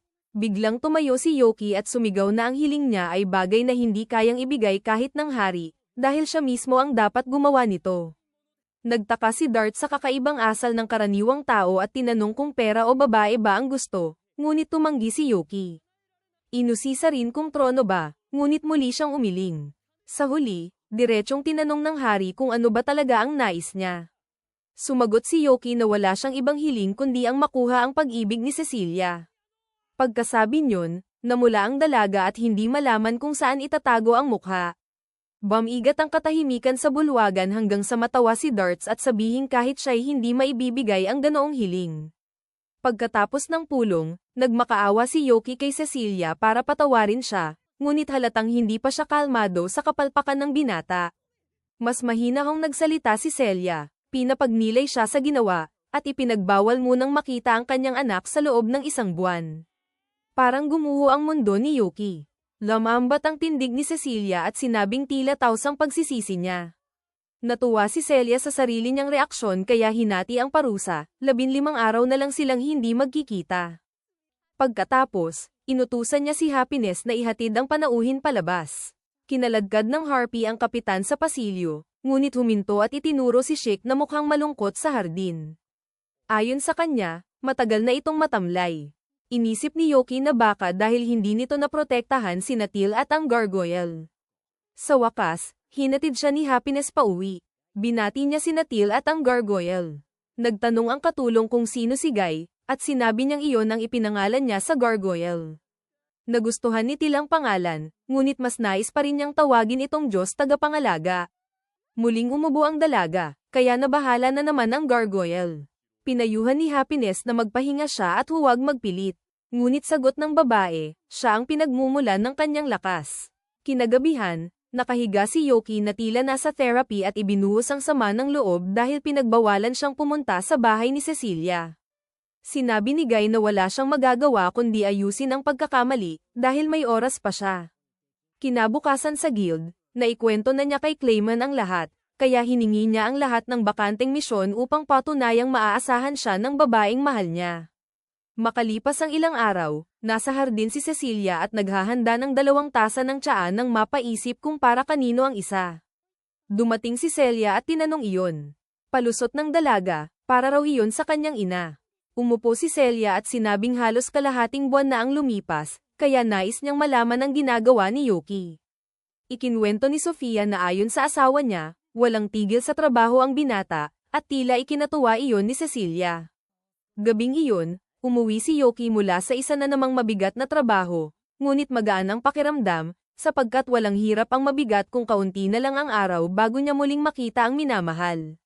Biglang sinabi ni Guy na may sasabihin siya. Paglingon ni Yoki, bigla itong nagkadurog-durog at bumalik sa tunay na anyo, isang katawang unti-unting nagkakalas. Ayon sa kanya, ilang araw na lang ang itatagal niya. Nagtaka si Yoki kung bakit hindi ito nagsalita noon, at sagot ni Guy, wala rin namang mababago. Gayunman, nakiusap siya na alagaan si Teal, dahil hindi pa gumagaling ang karamdaman nito at maaari siyang mamatay anumang oras. Sinabi ni Yoki na ayon kay Chic, matatag ang kalagayan ni Teal. Ngunit iba ang tingin ni Guy. Bata pa lang ito'y binabantayan na niya, at kung mawala siya, baka tuluyang manghina ang loob ng dalaga sa laban. Pumayag si Yoki na tulungan si Teal, ngunit nangako ring ililigtas ang mahal niyang gargoyle, dahil kailangan niya ito bilang kasama, parang isang obrang nagbibigay buhay sa demonyo. Agad siyang nagtungo kay Duke upang humingi ng lunas. Ayon sa dulahan, sapat na ang kaunting magic ore para maayos ang mga bitak. Nagulat si Yoki sa kasimplehan at tumakbo agad upang ayusin ang lahat, kahit hindi pa tapos magpaliwanag si Duke. Habang naglalakad, iniisip niya kung saan kukuha ng magic ore. Bigla siyang sinalubong ni Cecilia, nagmamadaling balaan siya tungkol kay Teal. Dali-dali siyang pumunta sa silid ng dalaga at tinanong si Chic. Inamin ng pixie na malala ang lagay nito, hindi bumababa ang lagnat at lalo pang nanghihina. Tinanong ni Yoki kung paano makatutulong. Sinabi ni Chic na kulang sila ng mga halamang gamot, lalo na ang Twilight Primrose. Inamin niyang hindi niya alam iyon. Ipinaliwanag ni Cecilia na isa itong bulaklak na tumutubo lamang sa mga lupang sagana sa Mahika. Dagdag ni Chic, wala nito sa Manurva, kaya hindi niya alam ang gagawin. Anako ni Yoki ang responsibilidad at nangakong hahanapin ang bulaklak, at sumang-ayon si Cecilia na samahan siya. Biglang nagising si Teal at nagtanong kung may nangyari sa Diyos tagapangalaga. Marahang pinahigi siyang muli ni Chic at nangakong babantayan siya hanggang makabalik ang dalawa. Paglabas ng silid, tinanong ni Yoki kung saan makakakuha ng magic ore. Naalala ni Cecilia na maaaring may supply ang commercial guild, kaya roon sila tatanggo. Habang papales, biglang sumulpot si Celia.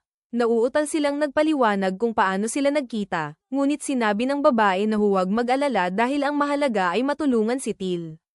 Nagpasalamat sila at nagtungo sa guild, ngunit nabigo nang malamang ubos na ang magic ore at Twilight Primrose. Biglang dumating si Clayman para kunin ang request form niya. Nang makita si Yoki, sinabi ng Vice Master na narinig niyang kailangan nito ang ore at Primrose. Ipinaliwanag niyang ang hawak niyang papeles ay misyon para lipulin ang halimaw na namugad sa minahan ng magic ore. Dahil sa enerhiyang naiipon doon, tumutubo rin ang Twilight Primrose, kaya maaari silang tumulong kapalit ng pagkuha ng kailangan nila. Hindi nagdalawang isip si Yoki at tumungo sa minahan kasama sina Cecilia, Clayman, at Sofia.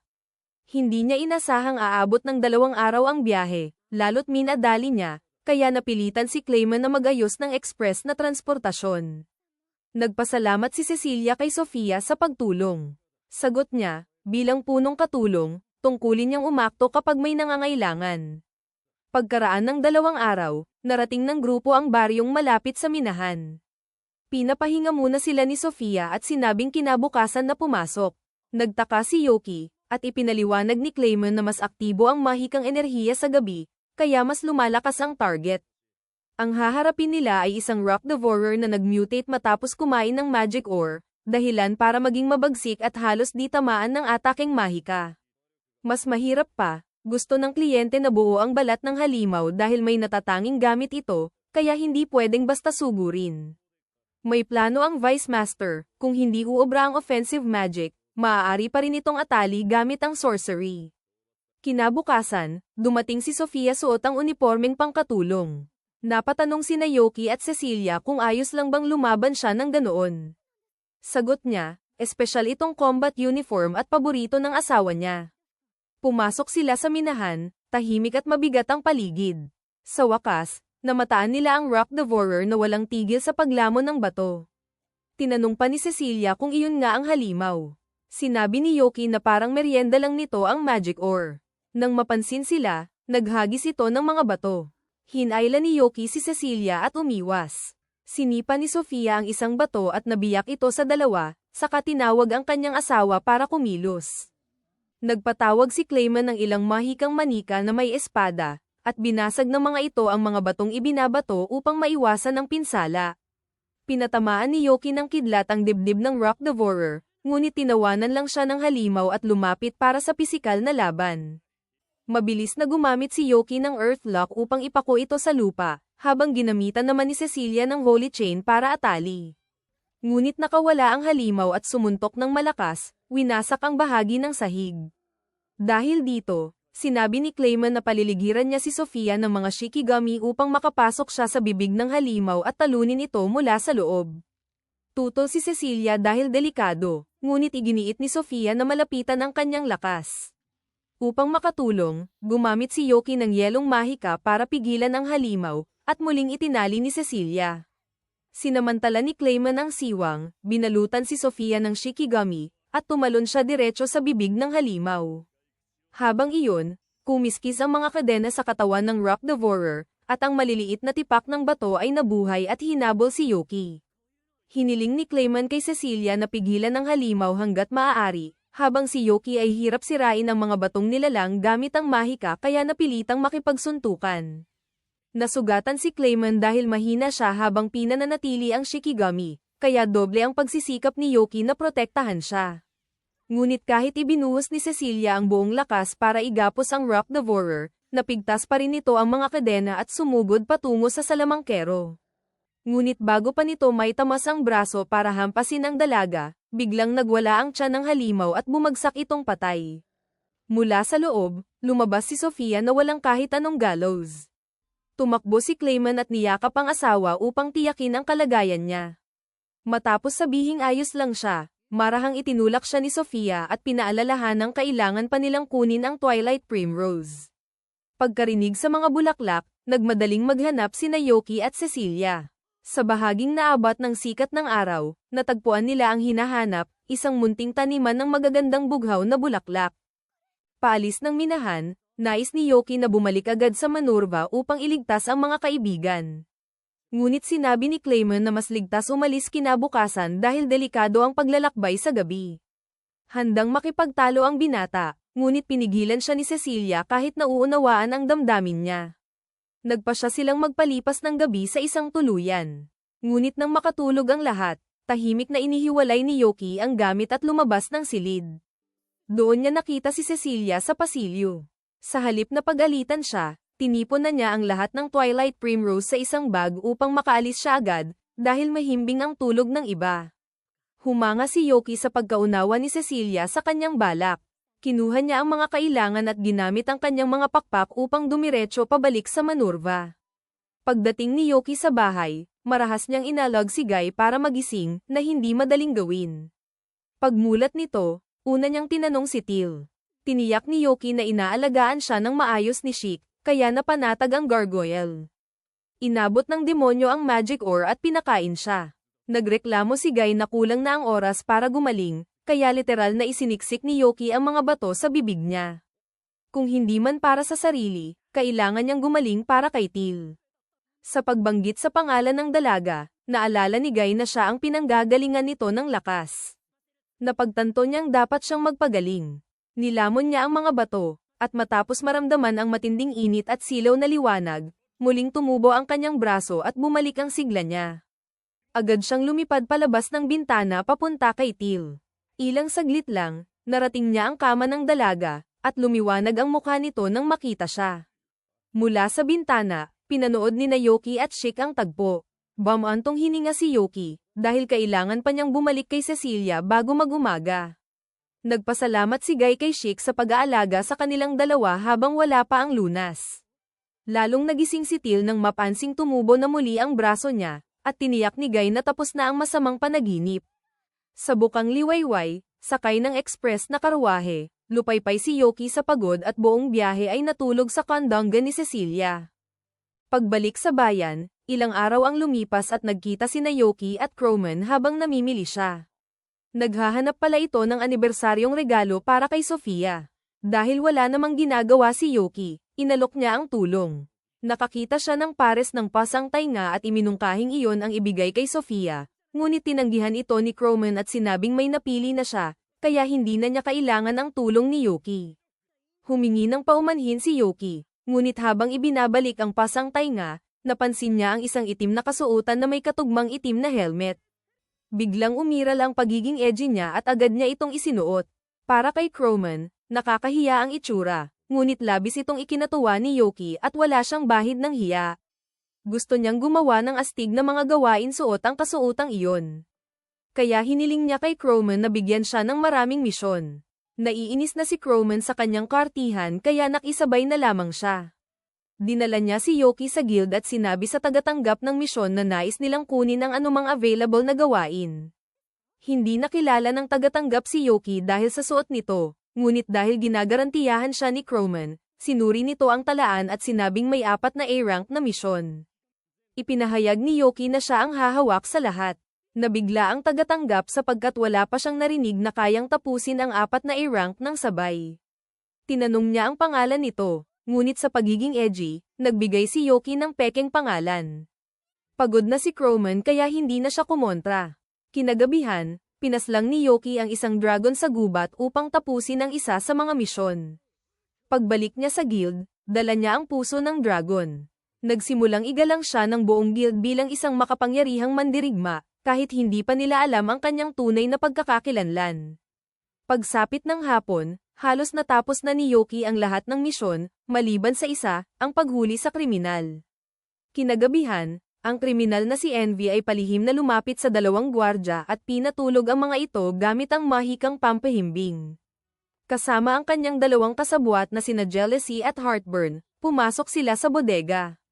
Inabutan nila ang may-ari habang nag-iimbentaryo at nagbantang kukunin ang lahat ng naroon. Bago pa sila makapagsimula, lumitaw si Yuki mula sa dilim at inutusang sumuko bago sila masaktan. Ngunit hindi umatras ang 3. Sabay sumalakay sina Heartburn at Jealousy ng buong lakas.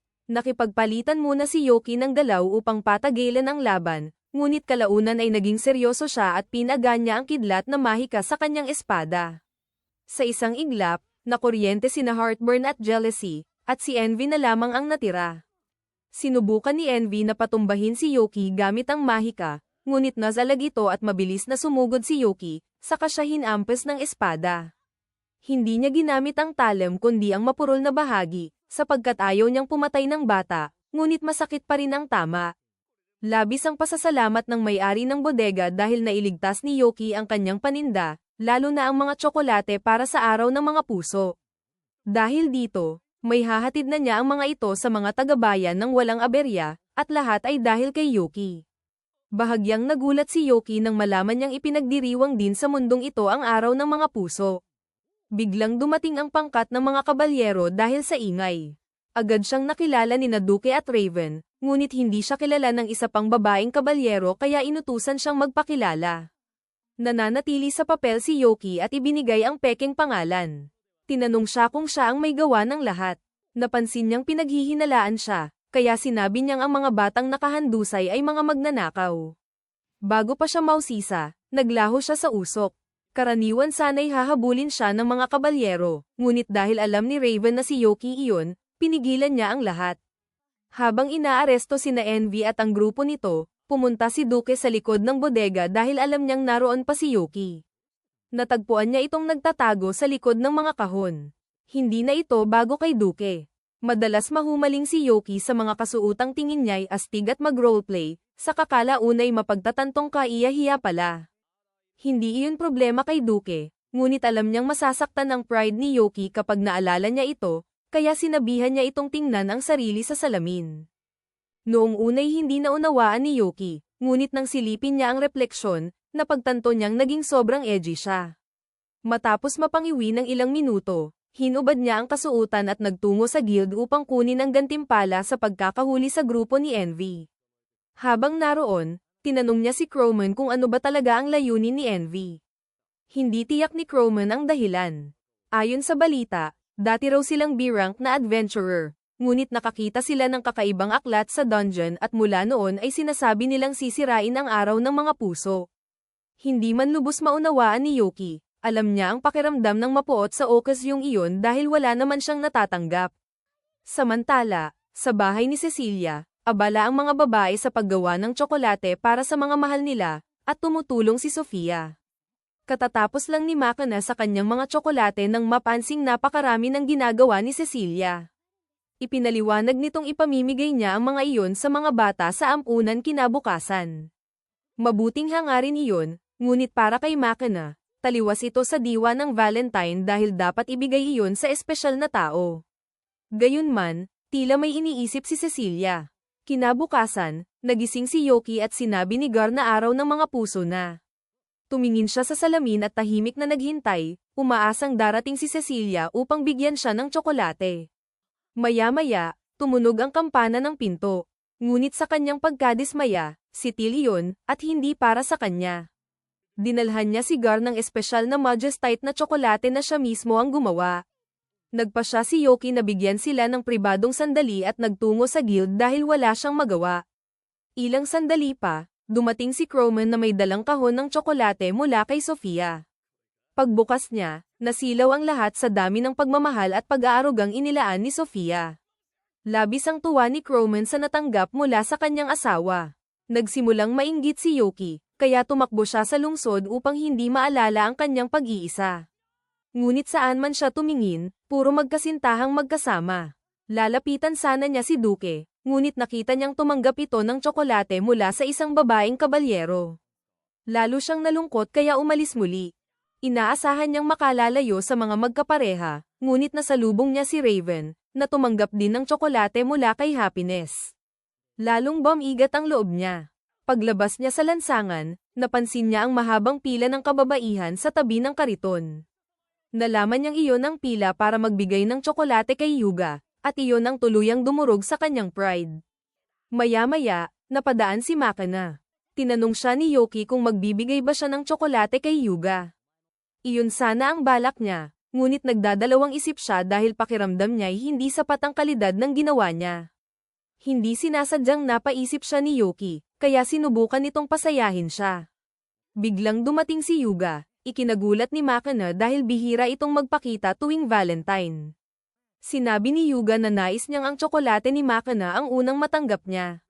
Nagulat at natuwa si Makana, ngunit nag-aalala pa rin siya dahil hindi siya magaling magluto at sablay ang kinalabasan ng tsokolate. Sagot ni Yuga, hindi iyon mahalaga at tatanggapin pa rin niya. Gaman ang loob ni Makana at inilabas ang ginawa niya. Ngunit ang tsokolate ay tila nababad sa araw mula pa noong sinaunang panahon. Hindi alam ni Yoki ang sasabihin dahil halatang parang biohazard ang tsokolate. Ngunit walang pakialam si Yuga at nilunok iyon ng isang subo. Sinabi pa niyang masarap ito. At dahil hindi marunong magsinungaling si Yuga, tiyak na totoo ang sinabi niya. Makalipas ang ilang sandali, nagtungo si Yoki sa bahay ni Cecilia upang alamin kung bakit wala pa siyang natatanggap. Ngunit sina Aqua at Sik lamang ang naroon. Napansin ni Aqua na hinahanap niya si Cecilia at sinabing wala itong maibibigay dahil nasa bayan ito at namimigay ng tsokolate sa mga ulila. Napaluhod si Yoki sa matinding pagkadismaya. Naawa si Aqua kaya inalok siya ng sarili niyang tsokolate. Noong unay tumanggi si Yoki dahil kay Cecilia lang niya nais tumanggap, ngunit sa desperasyon, tinanggap din niya. Biglang dumating si Duke na may babala, nakalaya si Envy at nagwawala sa lungsod. Sakay nila ang isang higanteng halimaw na nilikha niya, na sumisipsip ng lahat ng tsokolate sa syudad upang sirain ang Valentine ng lahat. Unang hamarang sina Makana at Yuga. Sinubukan ni Yuga na kausapin si Envy, ngunit ayaw nitong makinig sa isang gwapong lalaking laging binibigyan ng tsokolate. Tinangka pa siyang durugin ng halimaw, ngunit nakaiwas siya sa oras. Ilang sandali pa, dumating sina Yoki at ang iba at nakita nilang malubha ang sitwasyon. Umakyat si Yoki sa bubong at sinubukang pigilan si Envy. Nauunawaan niya ang nararamdaman nito dahil naranasan din niyang walang matanggap na tsokolate. Bagaman may natanggap siya noon, mula iyon sa nanay ng kaibigan, na nakakailang aminin. Nagsawa si Envy sa pakikinig at pinadurog siya gamit ang halimaw. Tumalon si Yoki sa braso nito. Nang umatake ang dalawa pang kasama, agad niya silang pinabagsak.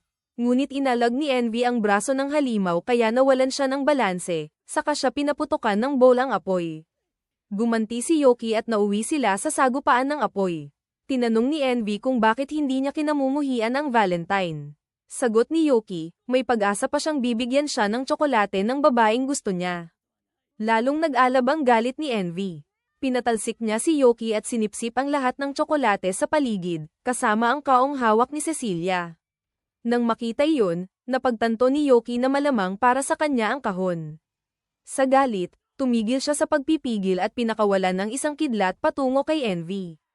Nasunog ang mahiwagang aklat nito at nawalan ng kontrol ang halimaw, bumagsak ito sa lupa. Ayaw ni Yuga na masaktan si Envy kaya sinalon niya ito. Doon niya natuklasang babae pala si Envy. Nagwala siya dahil tumanggi ang lalaking gusto niya na tanggapin ang kanyang tsokolate, at nasaktan siya sa paniniwalang wala itong halaga. Sinabi ni Yuga kay Envy na hindi totoo iyon. Akala ni Envy sinasabi lang niya iyon dahil gwapo siya at laging binibigyan ng tsokolate. Ngunit seryoso si Yuga. Masaya raw siyang tumanggap mula kanino man basta buong puso ang paggawa. Sa mga salitang iyon, natunaw ang puso ni Envy. Samantala, tila na isang tabi na naman si Yoki kahit siya ang gumawa ng lahat. Napabagsak siya sa lupa sa panghihina dahil walang pumapansin sa kanya. Ngunit hindi siya nakalimutan ni Cecilia. Lumapit ito at inabot ang Valentine bag na inihanda para sa kanya. Tuwang-tuwa si Yoki na sa wakas ay may natanggap siya mula kay Cecilia, bagaman bahagya siyang nadismaya dahil marami rin itong binigyan, kabilang sina Sick at Happiness. Ngunit nang silipin niya ang laman, nakita niyang may kasama itong cake bukod sa karaniwang cookies, at wala nang ibang nakatanggap ng cake. Ibig sabihin, itinuturing siyang espesyal ni Cecilia. Pagkalipas ng ilang araw, nakatanggap si Yoki ng bagong misyon mula kay Crowman. Inutusan siyang kunin ng guild ng mga mangangalakal upang bantayan ang kanilang kargamento. Kamakailan, sunod-sunod ang pagnanakaw sa kanila, kaya nais nilang pigilan ang susunod pang insidente at, kung maaari, mabawi ang mga naunang ninakaw. Hindi gaanong interesado si Yoki dahil kailangan niyang magtungo sa isang lungsod daungan. Ngunit nang maisip niyang may dalampasigan doon, at ang dalampasigan ay maaaring maging pagkakataon para makasama si Cecilia, bigla siyang nasabik at agad tinanggap ang trabaho. Subalit nang yayain niya si Cecilia, nabigo siya nang sabihin nitong hindi siya makakasama dahil lubog ito sa gawain. Sa halip, hiniling nito kay Happiness na samahan si Yoki. Labis mang nadismaya si Yoki. Tinanggap niya iyon, batid na kasalanan din niya dahil hindi muna niya sinuri ang schedule ni Cecilia bago pumayag sa misyon. Kaya nagpasya siyang tapusin na lamang agad ang tungkulin. Napansin niya na may bago sa likuran ni Happiness. Tinanong niya ito kung ano iyon, at ipinaliwanag nitong isa itong sandatang ginawa mula sa mga balahibong binunot niya sa sarili. Naunawaan ni Yoki, ngunit nakiusap siyang tigilan na nito ang kakaibang pagpopost sa publiko dahil baka pagtinginan sila ng kakaiba. Napansin din ni Yoki na tila masunurin si Happiness sa pagsama sa misyong ito, bagay na hindi karaniwan sa kanya dahil madalas niya itong iwasan. Ngunit naalala niyang inanyayahan din niya si Raven, kaya marahil pumayag lamang si Happiness dahil nais nitong makasama siya. Pagdating ni Raven, binati siya ni Happiness ng magandang umaga. Agad siyang namula, lalo nang mapansing suot nito ang red along ibinigay niya. Maya-maya, inianunsyo ang pag-alis ng karwahe kaya nagmadaling maghanap si Happiness ng upuan para sa lahat. Habang wala siya, tinanong ni Raven si Yoki kung ano ang nangyayari dahil hindi niya alam na sasama si Happiness. Ipinaliwanag ni Yoki na isinama niya ito dahil bihasa ito sa mahika at makatutulong sa labanan. Naiintindihan iyon ni Raven, ngunit bahagya siyang nanghinayang sa sarili dahil hindi niya alam ang simpleng bagay na iyon tungkol kay Happiness. Sinabi ni Yoki na huwag niya iyong dibdibin sapagkat hindi pa naman sila matagal magkakilala at marami pang oras para mas makilala niya ito. Ilang minuto ang lumipas, sumakay sila sa karwahe at nasayang ni Raven ang pagkakataong makatabi si Happiness. Hindi tuloy naging maayos ang simula ng biyahe. Pagdating sa lungsod daungan, sinabi ni Yoki na kakausapin niya ang kliyente upang masimulan ang misyon. Samantala, inatasan niya ang dalawa na magtanong-tanong at mangalap ng impormasyon tungkol sa mga pagnanakaw. Plano iyon ni Yoki upang mabigyan ng oras na magkasama sina Raven at Happiness. Ngunit pag-alis ni Yoki, biglang lumayo si Happiness at napadpad sa isa sa mga tripulante ng barko. Sumunod si Raven at ipinaliwanag sa marinero na sila ni Happiness ay mga adventurer na inupahan upang imbestigahan ang mga pagnanakaw sa pantalan, at nais niyang malaman kung may hinala ito kung sino ang may gawa. Sinabi ng marinero na wala siyang alam. Lalong naging mahirap ang trabaho nila dahil pinaghihinalaan ng mga nakatataas na sila mismo ang may kagagawa ng pagnanakaw. Tinanong ni Happiness kung ibig sabihin ay inosente ang lahat ng tripulante. Pinagtibay ito ni Masa, sabay panunumpang ang mga taong dagat ay hindi magnanakaw. Naunawaan ni Raven at tiniyak kay Masa na iimbestigahan nila ang kaso upang matukoy ang tunay na salarin. Nagulat si Masa dahil inakala niyang pagbibintangan sila. Lubos siyang nagpasalamat sa tiwalang ibinigay sa kanila, kaya tinipon niya ang buong tripulante at inatas ang isalaysay kina Raven at Happiness ang lahat ng naaalala nila. Makalipas ang ilang sandali, bumalik si Yoki at tinanong si Raven kung may nalaman na ito. Wala pa raw. Ayon sa mga tripulante, gabi-gabi silang nagpapatrolya. Isang gabi, nakarinig sila ng napakagandang tinig ng pag-awit. Pagkaraan noon, wala na silang maalala, at pagkamulat nila, wala na ang kargamento. Natural na magdudulot iyon ng hinala laban sa kanila. Ngunit kung sila nga ang may sala, marahil ay naghanda sila ng mas maayos na kwento. Kaya naniniwala si Raven na may masamang puwersang sangkot, malamang ay gawa ito ng isang demonyo. Inisip ni Yoki na ang tinutukoy ni Raven ay isang sirena, at hindi pa siya kailanman nakakatagpo nito. Para sa kanya, nakakatuwang makakilala ng kapwa demonyo, kaya masigla niyang tinawag si Happiness upang ibalitang may sirena raw sa bayan. Ngunit narinig iyon ng mga tripulante at agad silang namutla sa takot. Nagtaka si Yoki kung bakit ganoon na lang ang reaksyon nila, dahil sa palagay niya ay hindi naman ganoon kapanganib ang mga sirena. Subalit para sa mga taong dagat, wala nang mas nakatatakot pa. Maraming barko na ang lumubog matapos makasalubong ang mga ito, at hindi mabilang ang mga marinong nasawi. Nagmakaawa ang mga tripulante kina Yoki at Raven na sila na ang humarap sa sirena, sapagkat hindi na sila makasasakay muli sa barko sa tindi ng takot. Halos magpanak na ang lahat. Upang pakalmayin sila, ibinunyag ni Raven na siya ang kapitan ng orden ng mga kabalyero at kasapi ng pangkat ng bayani, at tiniyak niyang poprotektahan niya sila anuman ang mangyari. Agad namang gamaan ang loob ng mga marinero. Makalipas ang ilang sandali, nakaupo sina Yoki at Happiness sa isang bangko habang namimili si Raven ng mga supply. Malalim ang iniisip ni Yoki nang mapagtanto niyang para sa karamihan ng tao, ang mga demonyo ay nananatiling mga halimaw na dapat katakutan. Sinabi ni Happiness na hindi siya dapat magulat, dahil layunin nga nilang lipulin ang sangkatauhan noon, kaya likas lamang ang takot sa kanila. Di naglaon, bumalik si Raven na may dalang mahalagang impormasyon. Habang namimili siya, may isang lalaking lumapit at nagsabing nakita niyang dinala ng mga tripulante ang kargamento sa isang kuweba malapit sa pantalan. Nabanggit din nitong may nakita siyang sirena sa loob ng parehong kuweba. Mukhang may kaina-hinalang nangyayari. Iminungkahi ni Raven na siyasatin ang kuweba, ngunit pinaiwan niya si Happiness dahil mapanganib lumaban sa demonyo at ayaw niya itong masaktan. Nagtaka si Happiness kung bakit ganoon na lamang ang determinasyon niya. Isinalaysay ni Raven ang araw na sinalakay ng nagwawalang demonyo ang isang nayon. Nahuli silang dumating ng pangkat ng bayani at marami siyang hindi nailigtas kahit nanumpa siyang poprotektahan ang mga ito.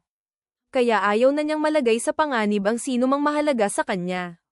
Nauunawaan iyon ni Happiness, ngunit wala siyang pakialam. Tumayo siya at sinabing magmadali si Raven dahil sasama siya, gusto man nito o hindi. Pinigilan siya ni Raven, ngunit sinabi ni Yoki na tigilan na niya iyon dahil hindi niya mababago ang isip ni Happiness. Bukod pa roon, kaya nitong ipagtanggol ang sarili laban sa anumang demonyo. Pagdating sa kuweba, natuklasan nilang naroon nga ang mga ninakaw na kargamento. May pwesto rin para sa dalawang maliit na bangka. Ngunit nang lumapit sila, napansin nilang may iba pang naroon. Ilang saglit pa, umangat mula sa tubig ang sirena. Agad itong umawit upang hipnotisahin sila, ngunit natakpan nila ang kanilang mga tainga. Gumamit si Happiness ng mahikang harpy upang patahimikin ang awit, kaya nakalapit si Raven at naitulak ito sa dulo ng kanyang espada. Ngunit sa halip na lumaban, napaiyak ang sirena at sinabing maaari siyang patayin ni Raven kung nais nito, subalit kailangan niya ang tulong upang mailigtas ang kaibigang dinukot ng mga tao. Agad itong itinuring ni Raven na tusong panlilinlang ng sirena, kaya balak pa rin niya itong patayin. Ngunit hindi sang-ayon si Happiness sa nangyayari, kaya tumayo siya sa harap ng sirena upang pigilan siya. Nakatutok pa rin ang espada ni Raven at inutusan si Happiness na umalis dahil hindi niya patatawarin ang demonyo. Tumanggi si Happiness na gumilid. Nakita ni Yoki ang tumitinding tensyon kaya lumapit siya at nakiusap kay Raven na ibaba ang espada. Tinanong siya ni Raven kung bakit kinakampihan niya ang demonyo.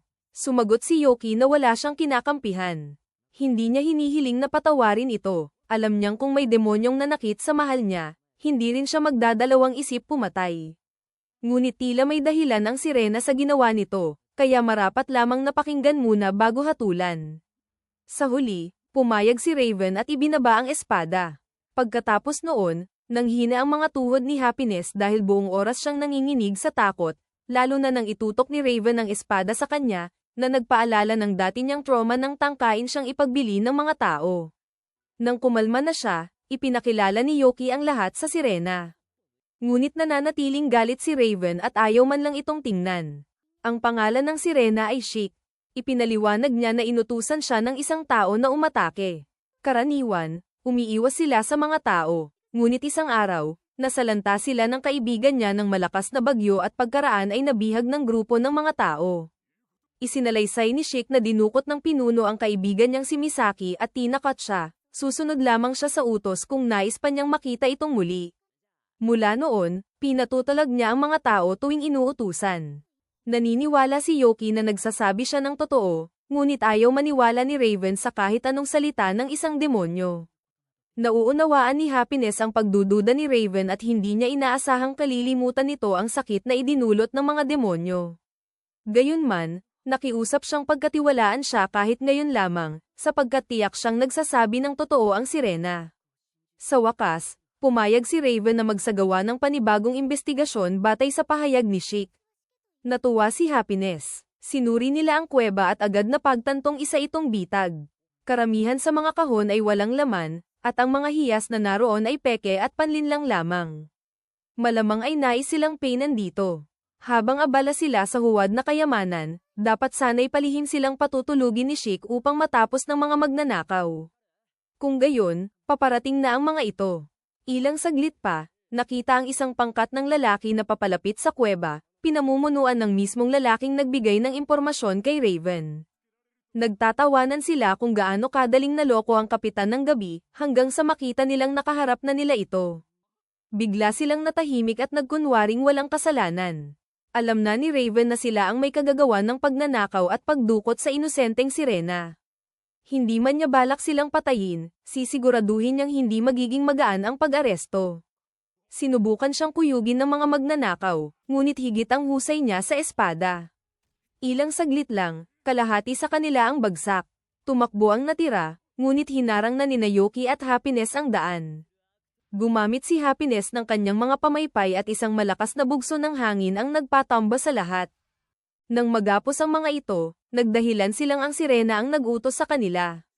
Hindi naniwala si Raven. Itinutok niya ang espada sa pinuno at pinilit itong ibunyag ang tunay nilang taguan bago pa siya mawalan ng isang mata. Sa kanilang himpilan, natagpuan ni Raven ang isang kaong tila may gumagalaw sa loob. Malinaw na si Misaki ang nakakulong doon. Hinati ni Raven ang kahon at pinalaya siya, saka muling pinagsama sina Misaki at Chic. Labis ang tuwa ng dalawa sa muling pagkikita.